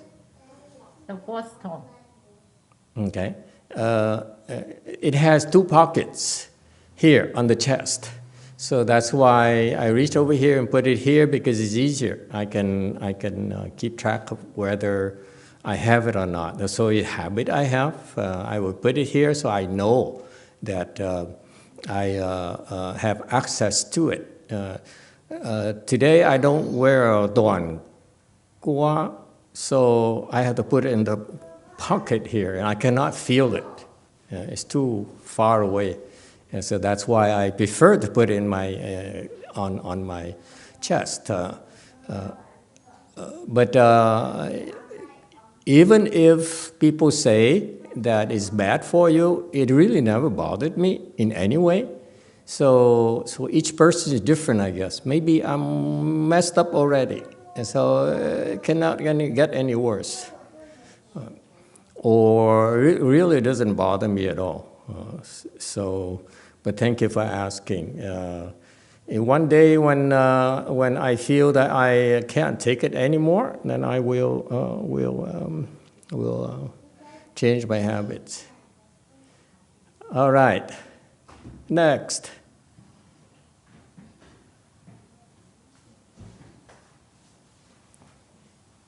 아미타불 선생님, 저번 본문에서 지혜 명상에서 지혜를 열면 그게 지식처럼 이번 생에 사라져서 다음 생에는 영향을 주지 않는 건지, 아니면 지혜는 지식과 달리 다음 생에도 쉽게 열 수 있는 건지 궁금합니다.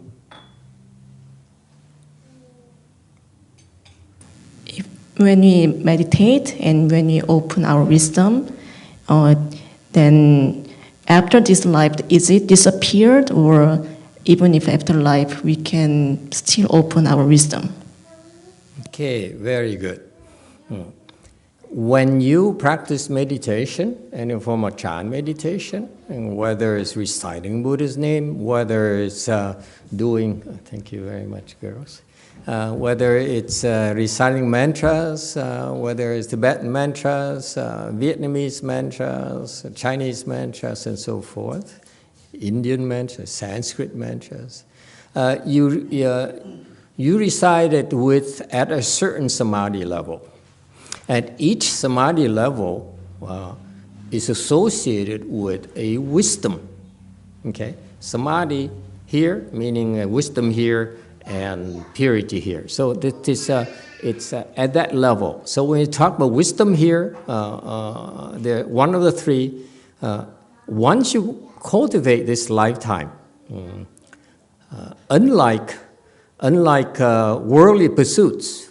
When, for example, when you get a position, okay, that's up and down.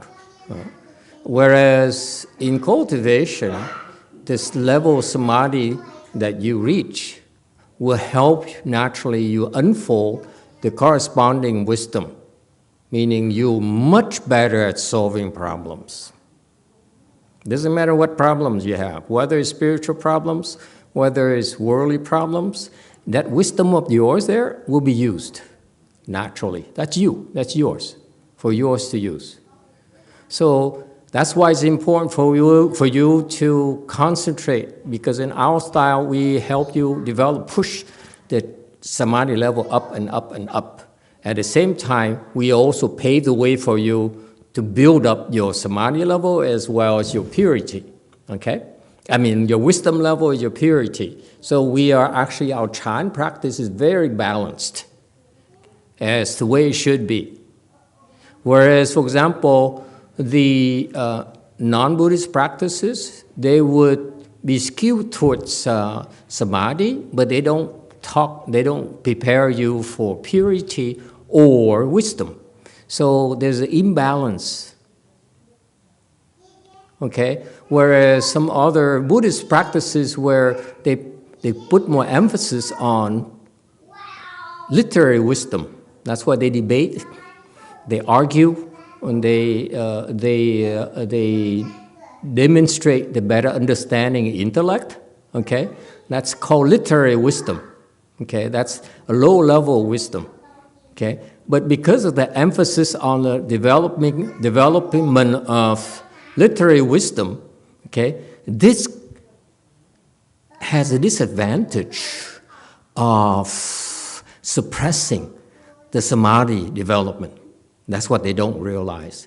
In Mahayana, I looked out in that my master, Master Shenhua, his basis of training is samadhi.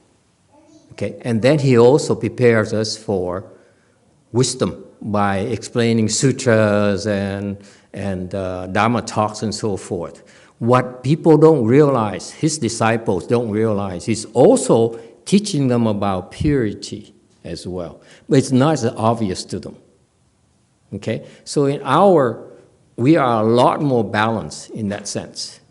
If you only concentrate on, for example, literary wisdom, where you focus on how much you know about sutra, discuss sutras and so forth, then because of that knowledge, literary knowledge, your samadhi development is actually neglected, okay? Whereas for us, we push samadhi first, and the other will naturally happen through this Dharma talk. This Dharma talk here, Chinese instructional talks, is designed for you to equalize the samadhi level, okay? Or push samadhi level up if you're privy to the certain teaching. My master, he taught his disciples where they don't have the certain teaching technology yet, okay? But if you stick with them to the samadhi development, Master Shenhua's Dharma, in terms of sutra lectures, in terms of instructional talks, will bring you up to those two, the other two wings, if you will, okay? So the samadhi level here, you develop, okay? And that's why I encourage you, strongly urge you to, if you have a chance, listen to Master Shenhua instructional talks and sutra lectures in Chinese, okay? That's the best, if you can, okay? Because that will equalize your development, both spirituality and wisdom. That has always been his emphasis. Samadhi first, and the other two up. What is our difference? Difference for us is that we push a little bit higher by adding the certain teaching that he didn't really transmit to his disciples in my generation. Okay? So far, that is to tell you that the training methodology we use.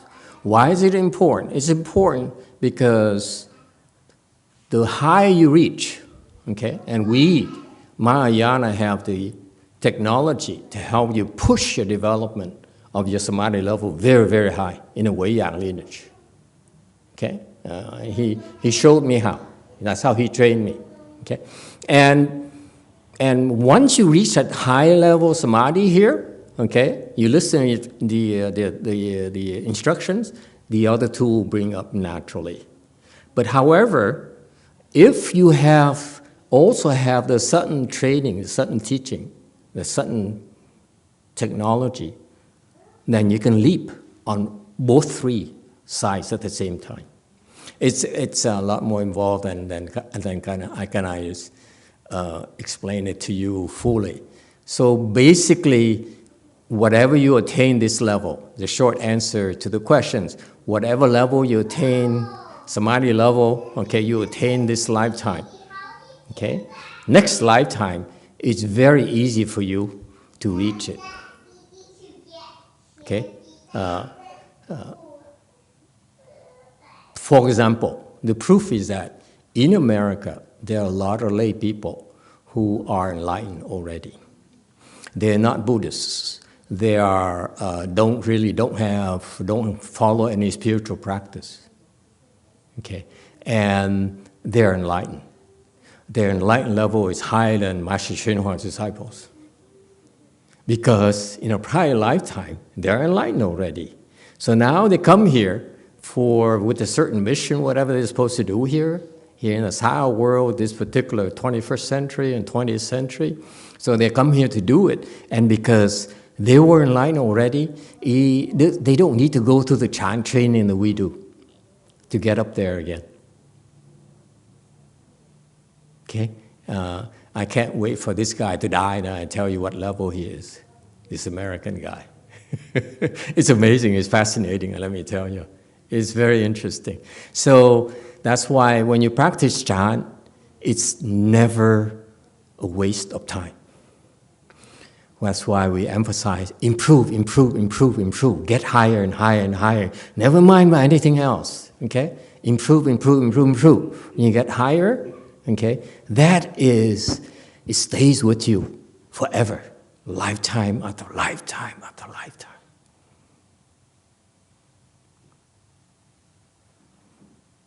Does it help?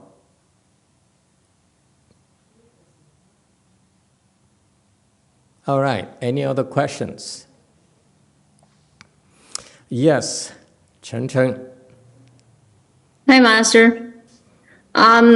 If playing like a slot machine in a casino, so just for She has all sort of interesting questions. My kind of girl. just for the entertainment, so is a karma behind? Is there karma? Absolutely not. No. I hope not. I mean, I hope not.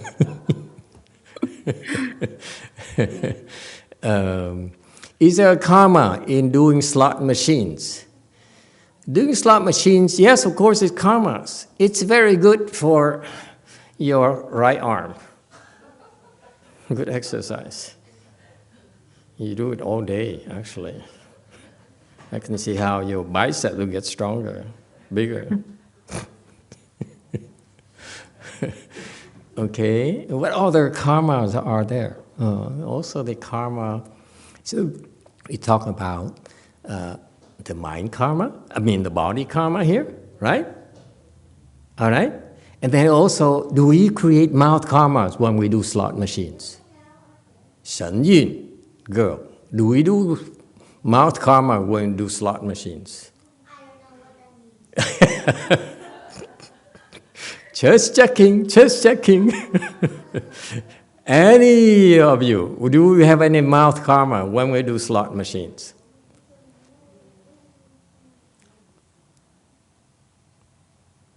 No one knows? Now I've been to Las Vegas, clearly. I've been there a few times, only a few times. And I remember being in the rows of slot machines at those various casinos in Las Vegas, and you hear, you know, expletives. You know, I have kids here, I cannot repeat them. You know, that's mouth karma. So the answer to your question, of course, you create physical karma, which is a good thing, by the way. Okay, this is good stuff. Good for your right arm. If you're right-handed, it's pretty good. But mouth karma is no good. You know what I mean, Shen Yun? Do you know what I mean? Okay, fine. Okay. Just checking again. Okay, what about mind karma? Karma is three kinds of karmas, right? Body karma, mouth karma, and mind karmas. What kind of mind karmas do we have? For the addiction? We gambling. And that's what when you do that, what happens is you are creating affinities with something called a gambling ghost. You become more and more addicted to gambling. Not just slot machines, it's going to become stock markets, it's going to become all sorts of gamblings in life. Okay, and that's why the Asians seem to have a lot of affinities with those gambling ghosts, okay? And they follow you, lifetime after lifetime. So, do you gamble? Do you do slot machines? Used to be. Used to do. Okay, okay. How about just for the entertainment, for the other day, I went out with my friend, we just passed by like a casino. He said, oh, go in. I said, okay, go in. Didn't play much. What kind of entertainment? Well, whatever, I don't know. You don't know? Does it involve drinking, for example? No drinking. Entertainment is nothing wrong. No wrong with entertainment. I feel entertainment is a good thing. You need a break. We all need a break. You need to enjoy ourselves. Okay. As long as it doesn't hurt anyone, then it's a good thing. Okay? Thank you. Yeah. You're welcome. Next. Hi, Master. I was just wondering, is self-reflection a thinking process? And is it better to just get into meditation, samadhi, rather than thinking? Thinking? Thinking to protect yourself, you mean? Yeah. Why do you need to protect yourself? Are you afraid? Yeah, I find myself being afraid. Okay, who are you afraid of? Is there a girl? No. No, you're not afraid of girls. There you go. I like to hear that. What are you afraid of then? I think a general fear of people outside. So it includes girls as well. Then why do you say no? Oh, yeah. Are you afraid of, you're not afraid of me? No, because you lied to me. You just lied to me. You said, I'm not afraid of girls. When you said people in general, that includes girls. So you're afraid to admit that you're afraid of girls. Yes. What kind of man are you?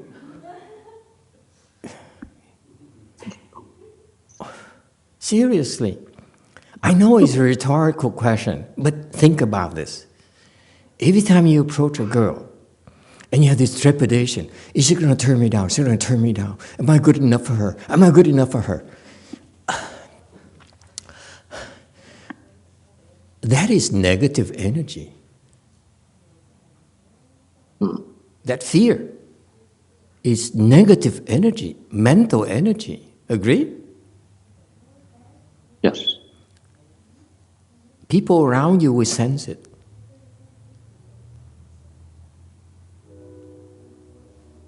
So, cut it out. There's no need to be afraid. What's the worst could happen? She turned you down. She laughed at you. It happened to me so many times. I remember the first girl I asked out. And I said, okay, you keep, I'd like to go out with you. And then I made an appointment. I said, okay, I pick you up from your apartment. This is a long, long time ago, okay? But it somehow it came back to my mind. And then when the time came, I was so nervous because it's my first official date. So I was shaking.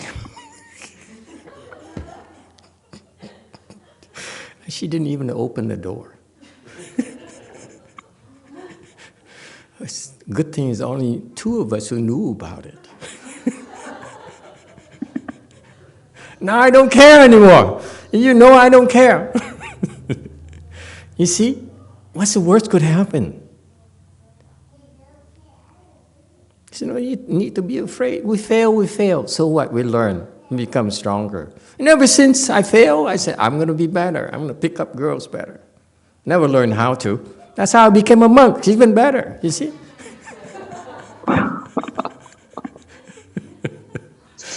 Okay. So in general, I'm joking, of course. Chan will make you stronger, will help you get rid of that fear. Why? Fear, the thought of being afraid of people in general, is basically just a thought of fear. So Chan is the practice where we, as a thought arises, thoughts arise in our mind, we ignore them. Fear is only affects you when you react to it. Okay, so Chan practice, as you get better at this Chan practice, when you have this thought of fear arises, okay, is she gonna turn me down, or is he gonna like me? Or is he gonna, laugh at me and so forth? Okay, the thought will arise, okay, but you ignore it. Then fear cannot take hold in your mind. Okay, so actually, as your samadhi level gets higher and higher, you can become fearless. It's kind of a cool thing. Okay, All right. Thank you, Master. You're welcome. Next. Am I the next? Yeah, you're next. Okay, I would like to make a comment on the mantra sessions. So now 3 times a week. 3 times a week? Yeah. Seriously? We Yeah, had Monday, 3 that's- mantra sessions a week? Yeah, Monday it's the Great Compassion Mantra. Okay. And then Wednesday, that's the bowing session. And Thursday, that's the Shurangama mantra. And Friday, today, is the Hiking Sutra and the 10 small mantras. Mantras. What about hands and eyes? You guys practice hands and eyes? Not online. I'm just talking about these other Zoom sessions and led by the Sangha team. Okay. So it has made a big difference, especially for us remotely. So I would like to thank the Sangha team for their efforts, and also our home. Yeah, thank you for giving us the feedback. Actually, I noticed there's been a lot of sessions going on, different kinds of sessions, from chant to bowing to sutra recitation, and in Chinese and mantra recitations. That's what we do. Actually, mantra recitation are very, very helpful for you if you have depression or you have anger issues. Tune in. It's going to help you tremendously. Initially, that's what the first mantra sessions was created for that very specific purpose. Only a few people joined, but it's been catching on. Now it's more of you online. And in fact, the mantra sessions are helpful because of your collective samadhi power. You see, it's fascinating in that we could be here in the US, but we recite the mantras over the internet, and you benefit from our samadhi power. It's kind of cool, okay? Yeah, exactly. And it really helps because you feel better, practically. And for example, at a temple, I don't do this often, but a temple on the last day of the month, we would have the Great Compassion Repentance. I notice at our temples, when I participate in those repentances, I feel better myself. Okay, I notice that a lot of kids that I know have depression, severe depression, and they also feel very good as well. So it's to me it's heartwarming because I saw how every single time the young kid would hang on to the mother, and then as they circumambulate around reciting the Great Compassion Mantra for 21 times, it's so cool to see the bonding there between mother and child. It's so beautiful. Okay, so these mantra sessions are beautiful. So that's why they're very helpful. Now we also have Master Xianqie is thinking of doing recitation. He asked for permission to do recitation of the Avatamsakas chapter 40 in English. Okay, so I'm so happy that my disciple is stepping up. It's funny. Master Hsuan disciples, when they become enlightened, they step back and they said, "No, good enough. I'm gonna, isolate myself and cultivate." Okay, my disciple is just the exact opposite. Now they feel that now is their turn to pay back and share the good things of cultivation. So I'm very pleased with that. And I want to let you know that all these sessions were the initiatives of my disciples. I didn't ask them at all. Okay, so now it's totally out of control. We like too many sessions. I'm confused. It's so cool.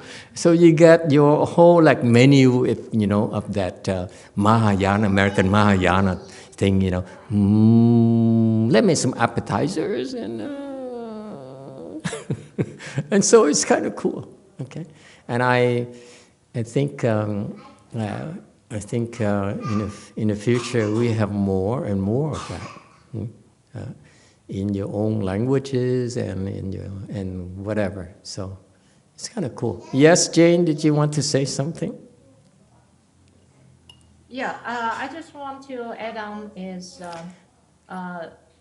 the month ends great compassion repentance, and when we follow remotely online, and also we felt the cleansing effect. And last month I was very touched, and I wept twice. And Twice? Wow, that's pretty impressive. I feel it every single time.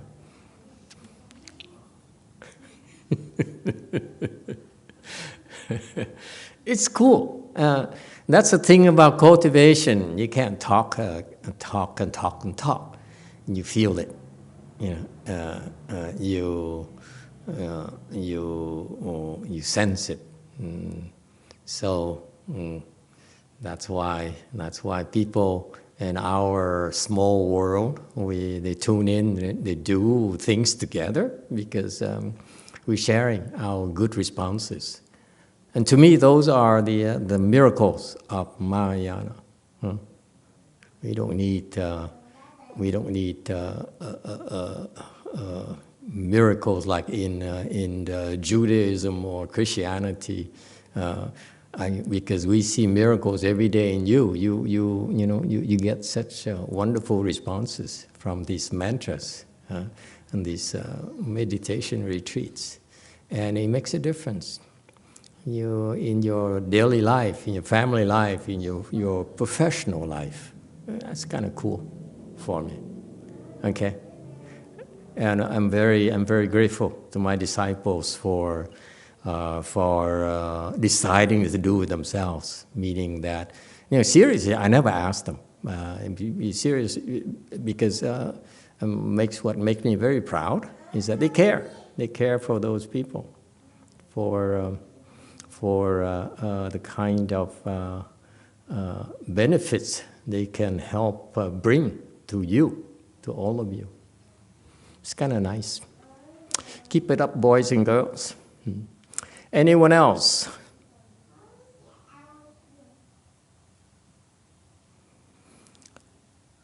Okay, doc. Okay. As I'm preparing to float around, this week has been real busy wrapping things up. We have things piling up that need our attention constantly. But as I'm preparing to go to Korea for a while, we need to wrap things up and here in the U.S. And so it's been really hectic. But I realize that it's just the way it is. It's a chance for all of you to step up and keep up with your practices, and my disciples to step up and fill the void. I will try to maintain the schedule as much as I can to help you, make myself available to you. And of course, you can always tune in to the online classes that come to the temple and practice. I'm pleased to tell you that we are gearing up to be able to accommodate more and more of you. When I first shaved my head under Master Shinhua, I shaved my head because I was hoping that he would teach me Chan.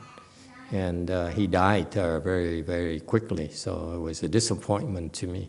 But I didn't realize the sages, they don't need to be there to teach you. So he was teaching me the Wei Yang style of training that was required, that particular style required him not to be around. Good thing I never was upset about it. And so it's a different kind of training. The Wei Yang training that he gave to his disciples is from being around, to being with them and speaking Dharma with them and look at them and yell at them and so forth. For me, he could yell at me without even, showing up. And he did. I'm very bitter about it. That's what I'm bitter about it. He yelled at me. Never had anything nice to say about me, to me, at least directly. So we have a combination now where you have all sorts of program, all sorts of people that you can tune in, and I make myself available as well, because if you go to attend a class and you have questions,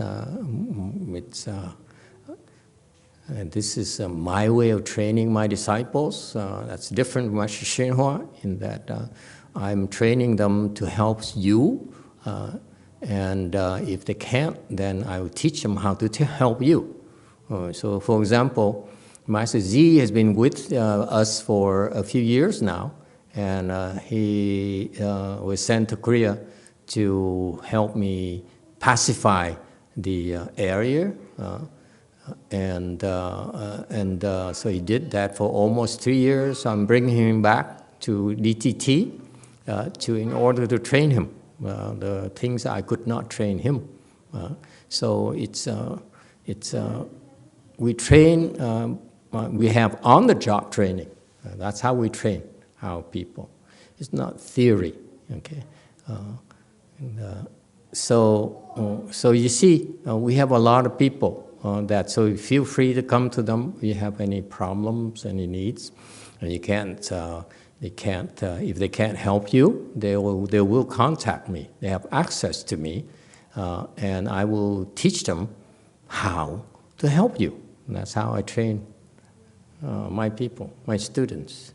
So you have lots of classes, online classes, lots of people here. You can come, feel free to come and join and attend and seek help. I assure you, I'm always available to help you either directly or indirectly. Okay?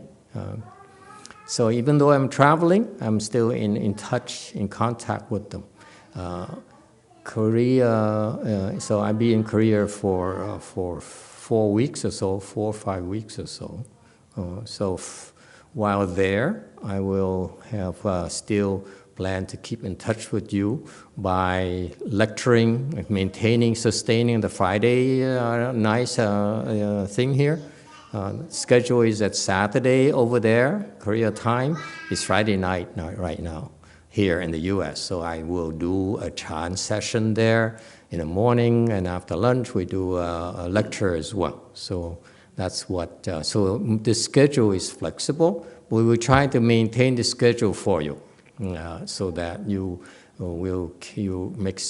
which makes it easier for you to sustain your cultivation. So just know that we're around. I'm around. I'm not abandoning you. There's a need for me right now to train our disciples here in the U.S. I'm taking over the Korean temples because it's time for us to step it up. So it will be interesting times for us. All right? So I hope you bear with us and be flexible. I'm available. I'm not abandoning you at all. I'm not that kind of person. We will be with you. We will be there. We are available to you. Okay?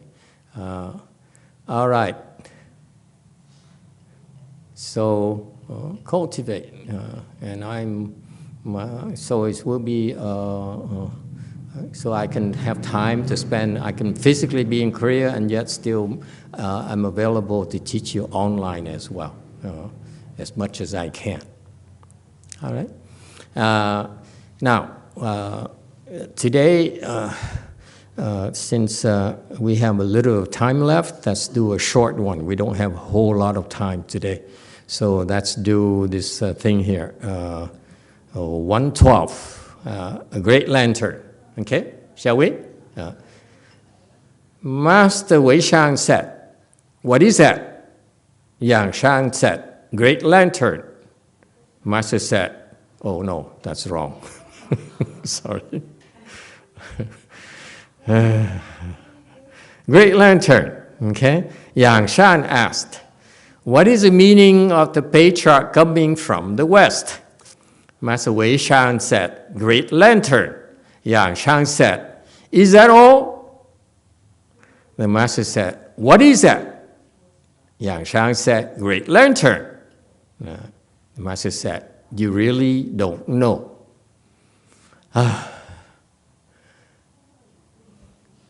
Okay, help. Chinese people in particular, help. Asians in particular, you Asian, I'm not. I'm more Westernized. I'm going to go back to my roots. I'm thinking I'm going to Europe and open a branch in Europe where I'm more comfortable. Yeah? Yes, climber. Thank you, Master. Just a comment. I found the translation 大好灯笼. 大好 is translated into great. I felt the translation was a bit short. So you're not translating the how, is what you're saying? Right. How would you translate it? I don't know. Okay. The other Chinese-speaking people, how would you translate this? If you think that you need to, you feel that you need to translate the how. How is good. Da is great, so the how is not translated.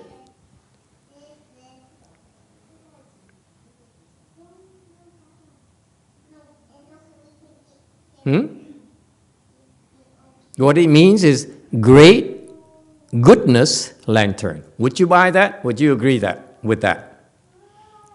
See, I'm cautious because I'm surrounded by Chinese people.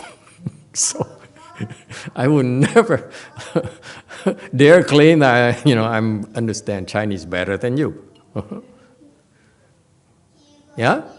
Yeah, I will agree. Great goodness lantern. Agree, disagree? That's what it really means. I'm glad you pointed it out. Can we be honest with each other? I have no clues on how to explain this to you, okay? Every time I look at this before the class, I said, huh?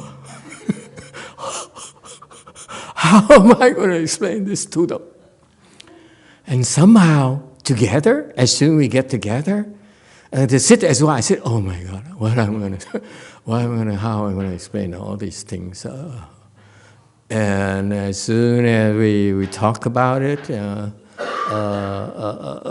something happened, okay?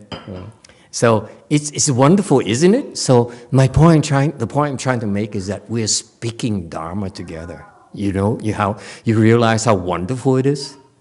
That we're all speaking Dharma. You provide your input. I provide my perspectives, and that's all together. We are explaining these anecdotes the way it has never been done before. It's kind of cool. So for case in point, I missed it how completely until Jane pointed out how was not translated. And I thought about it, I said, well, so how here means great goodness. Yes, Chi Hong. Venerable Master, 大好 大好 means very, very good. 大 is actually describing the degree of good.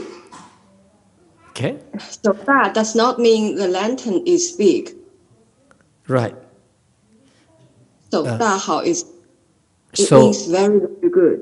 thank you for the input. So should we leave it at great, or should we add great goodness, according to you?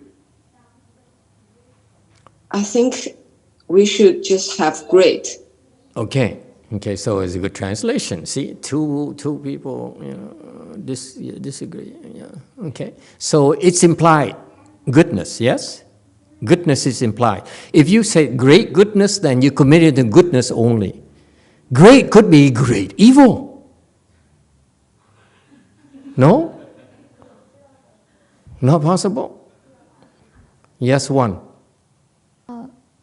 Thank you, Master. I remember there's a Chinese 大好河山. 河山 is a river and a mountain, and 大好 is to me it means great, wonderful, beautiful. So I second Zhihong. It's just great. Should be fine. Should be okay. No goodness. Okay. Very good. Master. Thank you. That helps. It's tremendously helpful. I really appreciate it. That's a kind of semantics and language I don't have. I'm not privy to. Okay. Thank you. Yes, Jane. Go ahead. So there's a Chinese saying. It's called 一灯除得千年暗. So patriarch is a great, good-knowing advisor. At the olden time, there's no flashlight. So the lantern, it lights the darkness. So this is not only great, but also good. So the good, in my personal opinion, use my thinking mind, it should be translated to reflect this good knowing advisor. Okay, very good. Now, who seconds Jane? Because we have 2 versus 1. We are very democratic here in the U.S. We take votes, and that's how we elect Donald Trump. Yes, Joe. Oh, sorry, I didn't mean to intervene. I was trying to put my hand off. Don't know how to. Okay, we ignore her. Anyone else? Okay, very good. Okay, I agree. Now you teach me how to read the Chinese thing. I think I would stick with Great Lantern. I think it's a great translation because Great Lantern here, you don't need to commit to how. 大好 is just great. Okay, so that great here, whatever great means. Okay, if you look at, for example, Bodhidharma, yes, Wei Mountain. We're running out of time. Yes, Wei Mountain. Master, in the semantic meaning of this, I think he's trying to explain about the substance. So the lantern is big, is bright. That's why they use the word 大好. Why don't they use the word 很好 instead? So No. it's No. 大好 is a better description. 很好 is worldly. 大好 is Buddhist.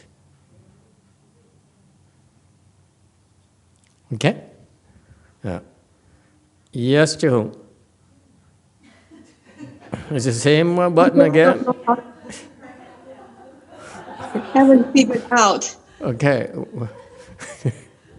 Okay, we ignore her. Okay, cut her off. Okay. No, it's Great Lantern. It's not 很好. 很好 is not it. Okay. So wonderful. It's a Great Lantern. Good translation. Good job. Good translation. So let's go back to this anecdote here. Yang Shan asked his teacher, this is one of the Huatou that the Chan school has. What's the meaning of the patriarch coming from the West? And so I'm not sure it's an allusion to that Huatou or not, but it doesn't matter. I don't know the background, the background, this particular instance here, but I don't believe Yang Shan was practicing Huatou at all back then. They're quite advanced, therefore they didn't need to practice Huatou. Huatou was a practice later that's promoted by the Chinese patriarch in later generations because they are better, they're more suitable for their students, like Xu Yun and so forth.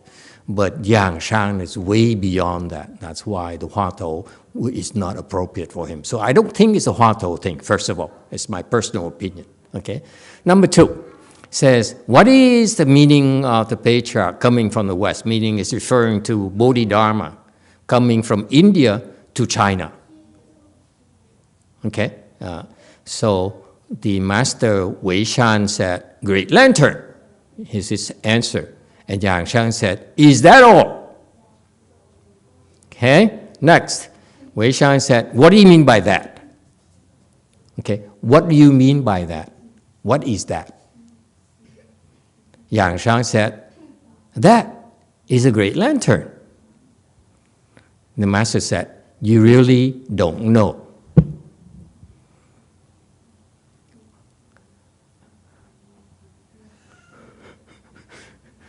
I have a girl here, so let me see what it means.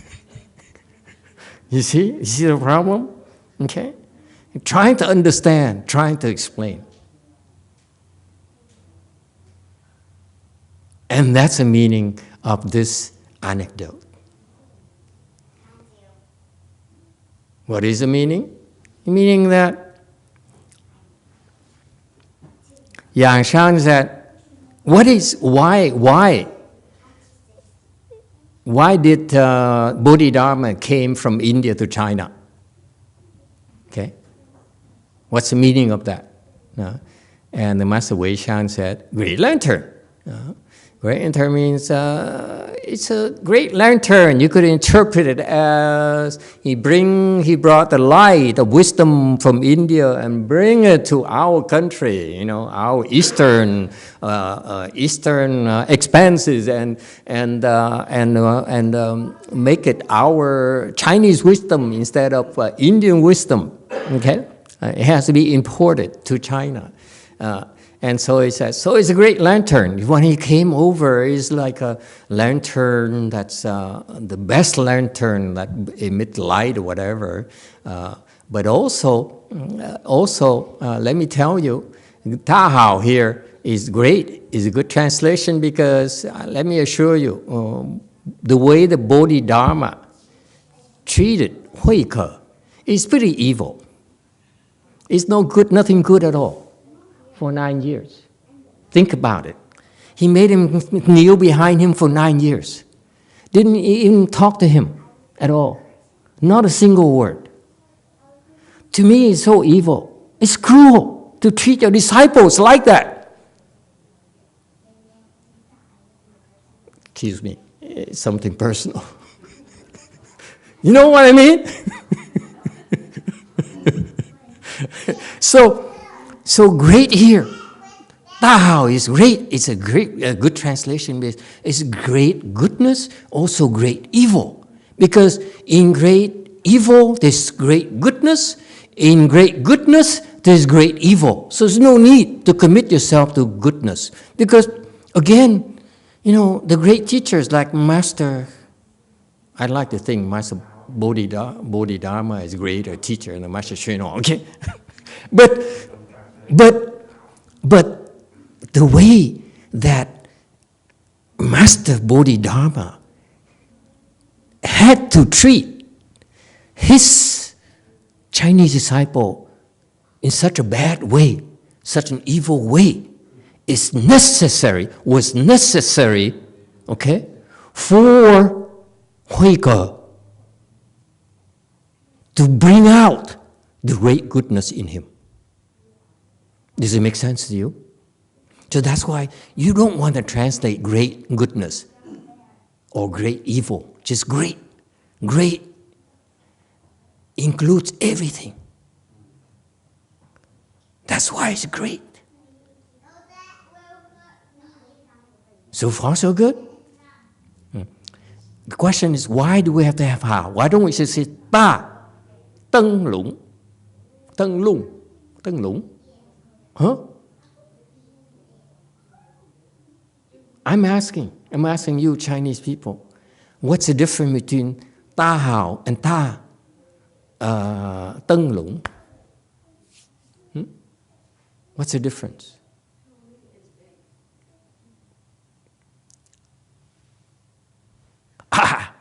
If you don't have the Hao, then it's just size. Hao here refers to the heart, the intention. So it has to be Hao. Will you agree? Chinese person? Huh? Okay, so far so good? We agree. So it has to be Ta Hao, great, goodness, great evil, whatever. Okay. And then so the master said, it's a great lantern. And Yang Shan says, is that all? What does it mean, is that all? It has two meanings. These Chan masters, they never speak in simple terms the way you do.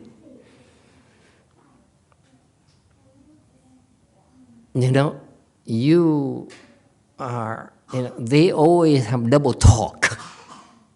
Is that all he means that? Is that all that Master Bodhidharma did when he went to China? Is to bring the light? Or is that all means, is that all you can tell me? Or is that all you got?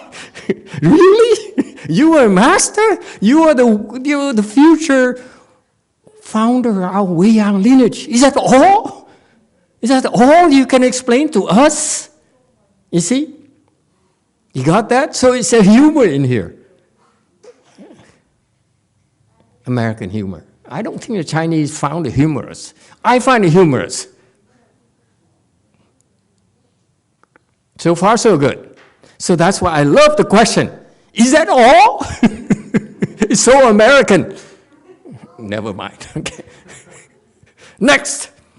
The master is very sharp. He says, what do you mean?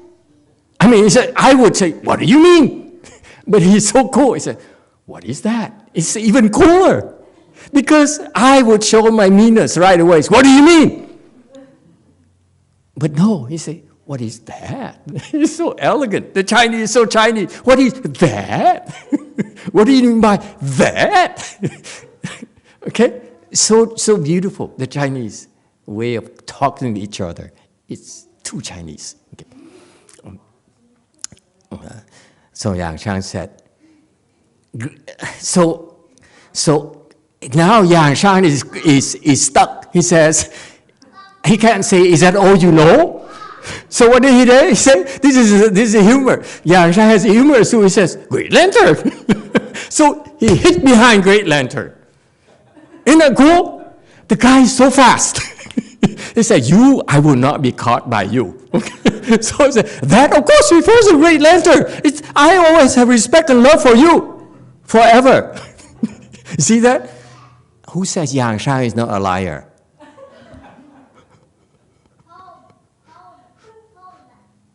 It's so beautiful. So Yang Shan said, great lantern. Master said, you don't know anything. Double talk again. Huh? Says, you an idiot.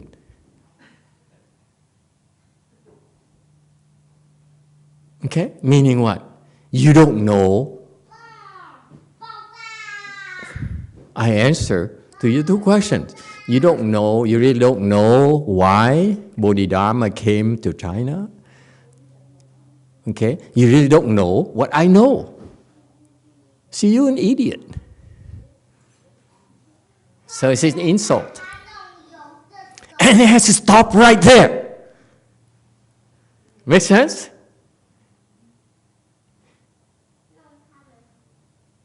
So it's like a movie where, and then what?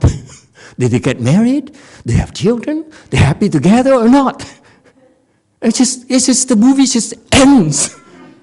Like a James Bond in that movie where, I don't know the name, the title of the movie anymore, where he fell in love with a girl, and the girl betrayed him, and he tried frantically to save her from drowning. He couldn't, and then he says, I hate the world. I want to kill everyone. Okay? This is the rage he had. So he went and killed someone. And then the movie ended. Said, what about the other bad guys? Are you going to kill them all too? Huh? You know what I mean? So the ending here is just beautiful. You really don't know. What did he mean by that?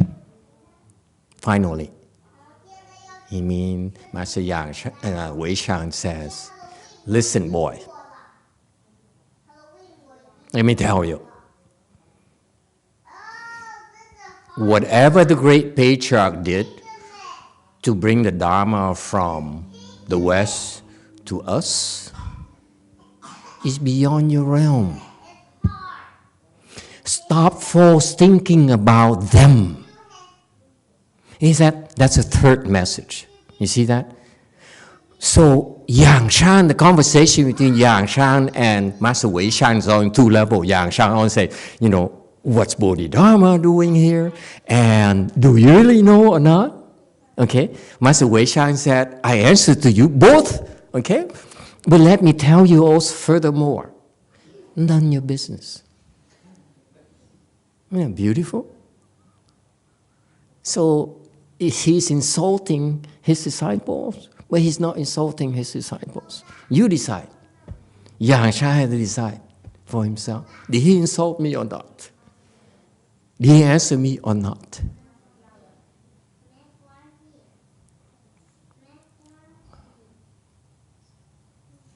The Chinese are totally confused.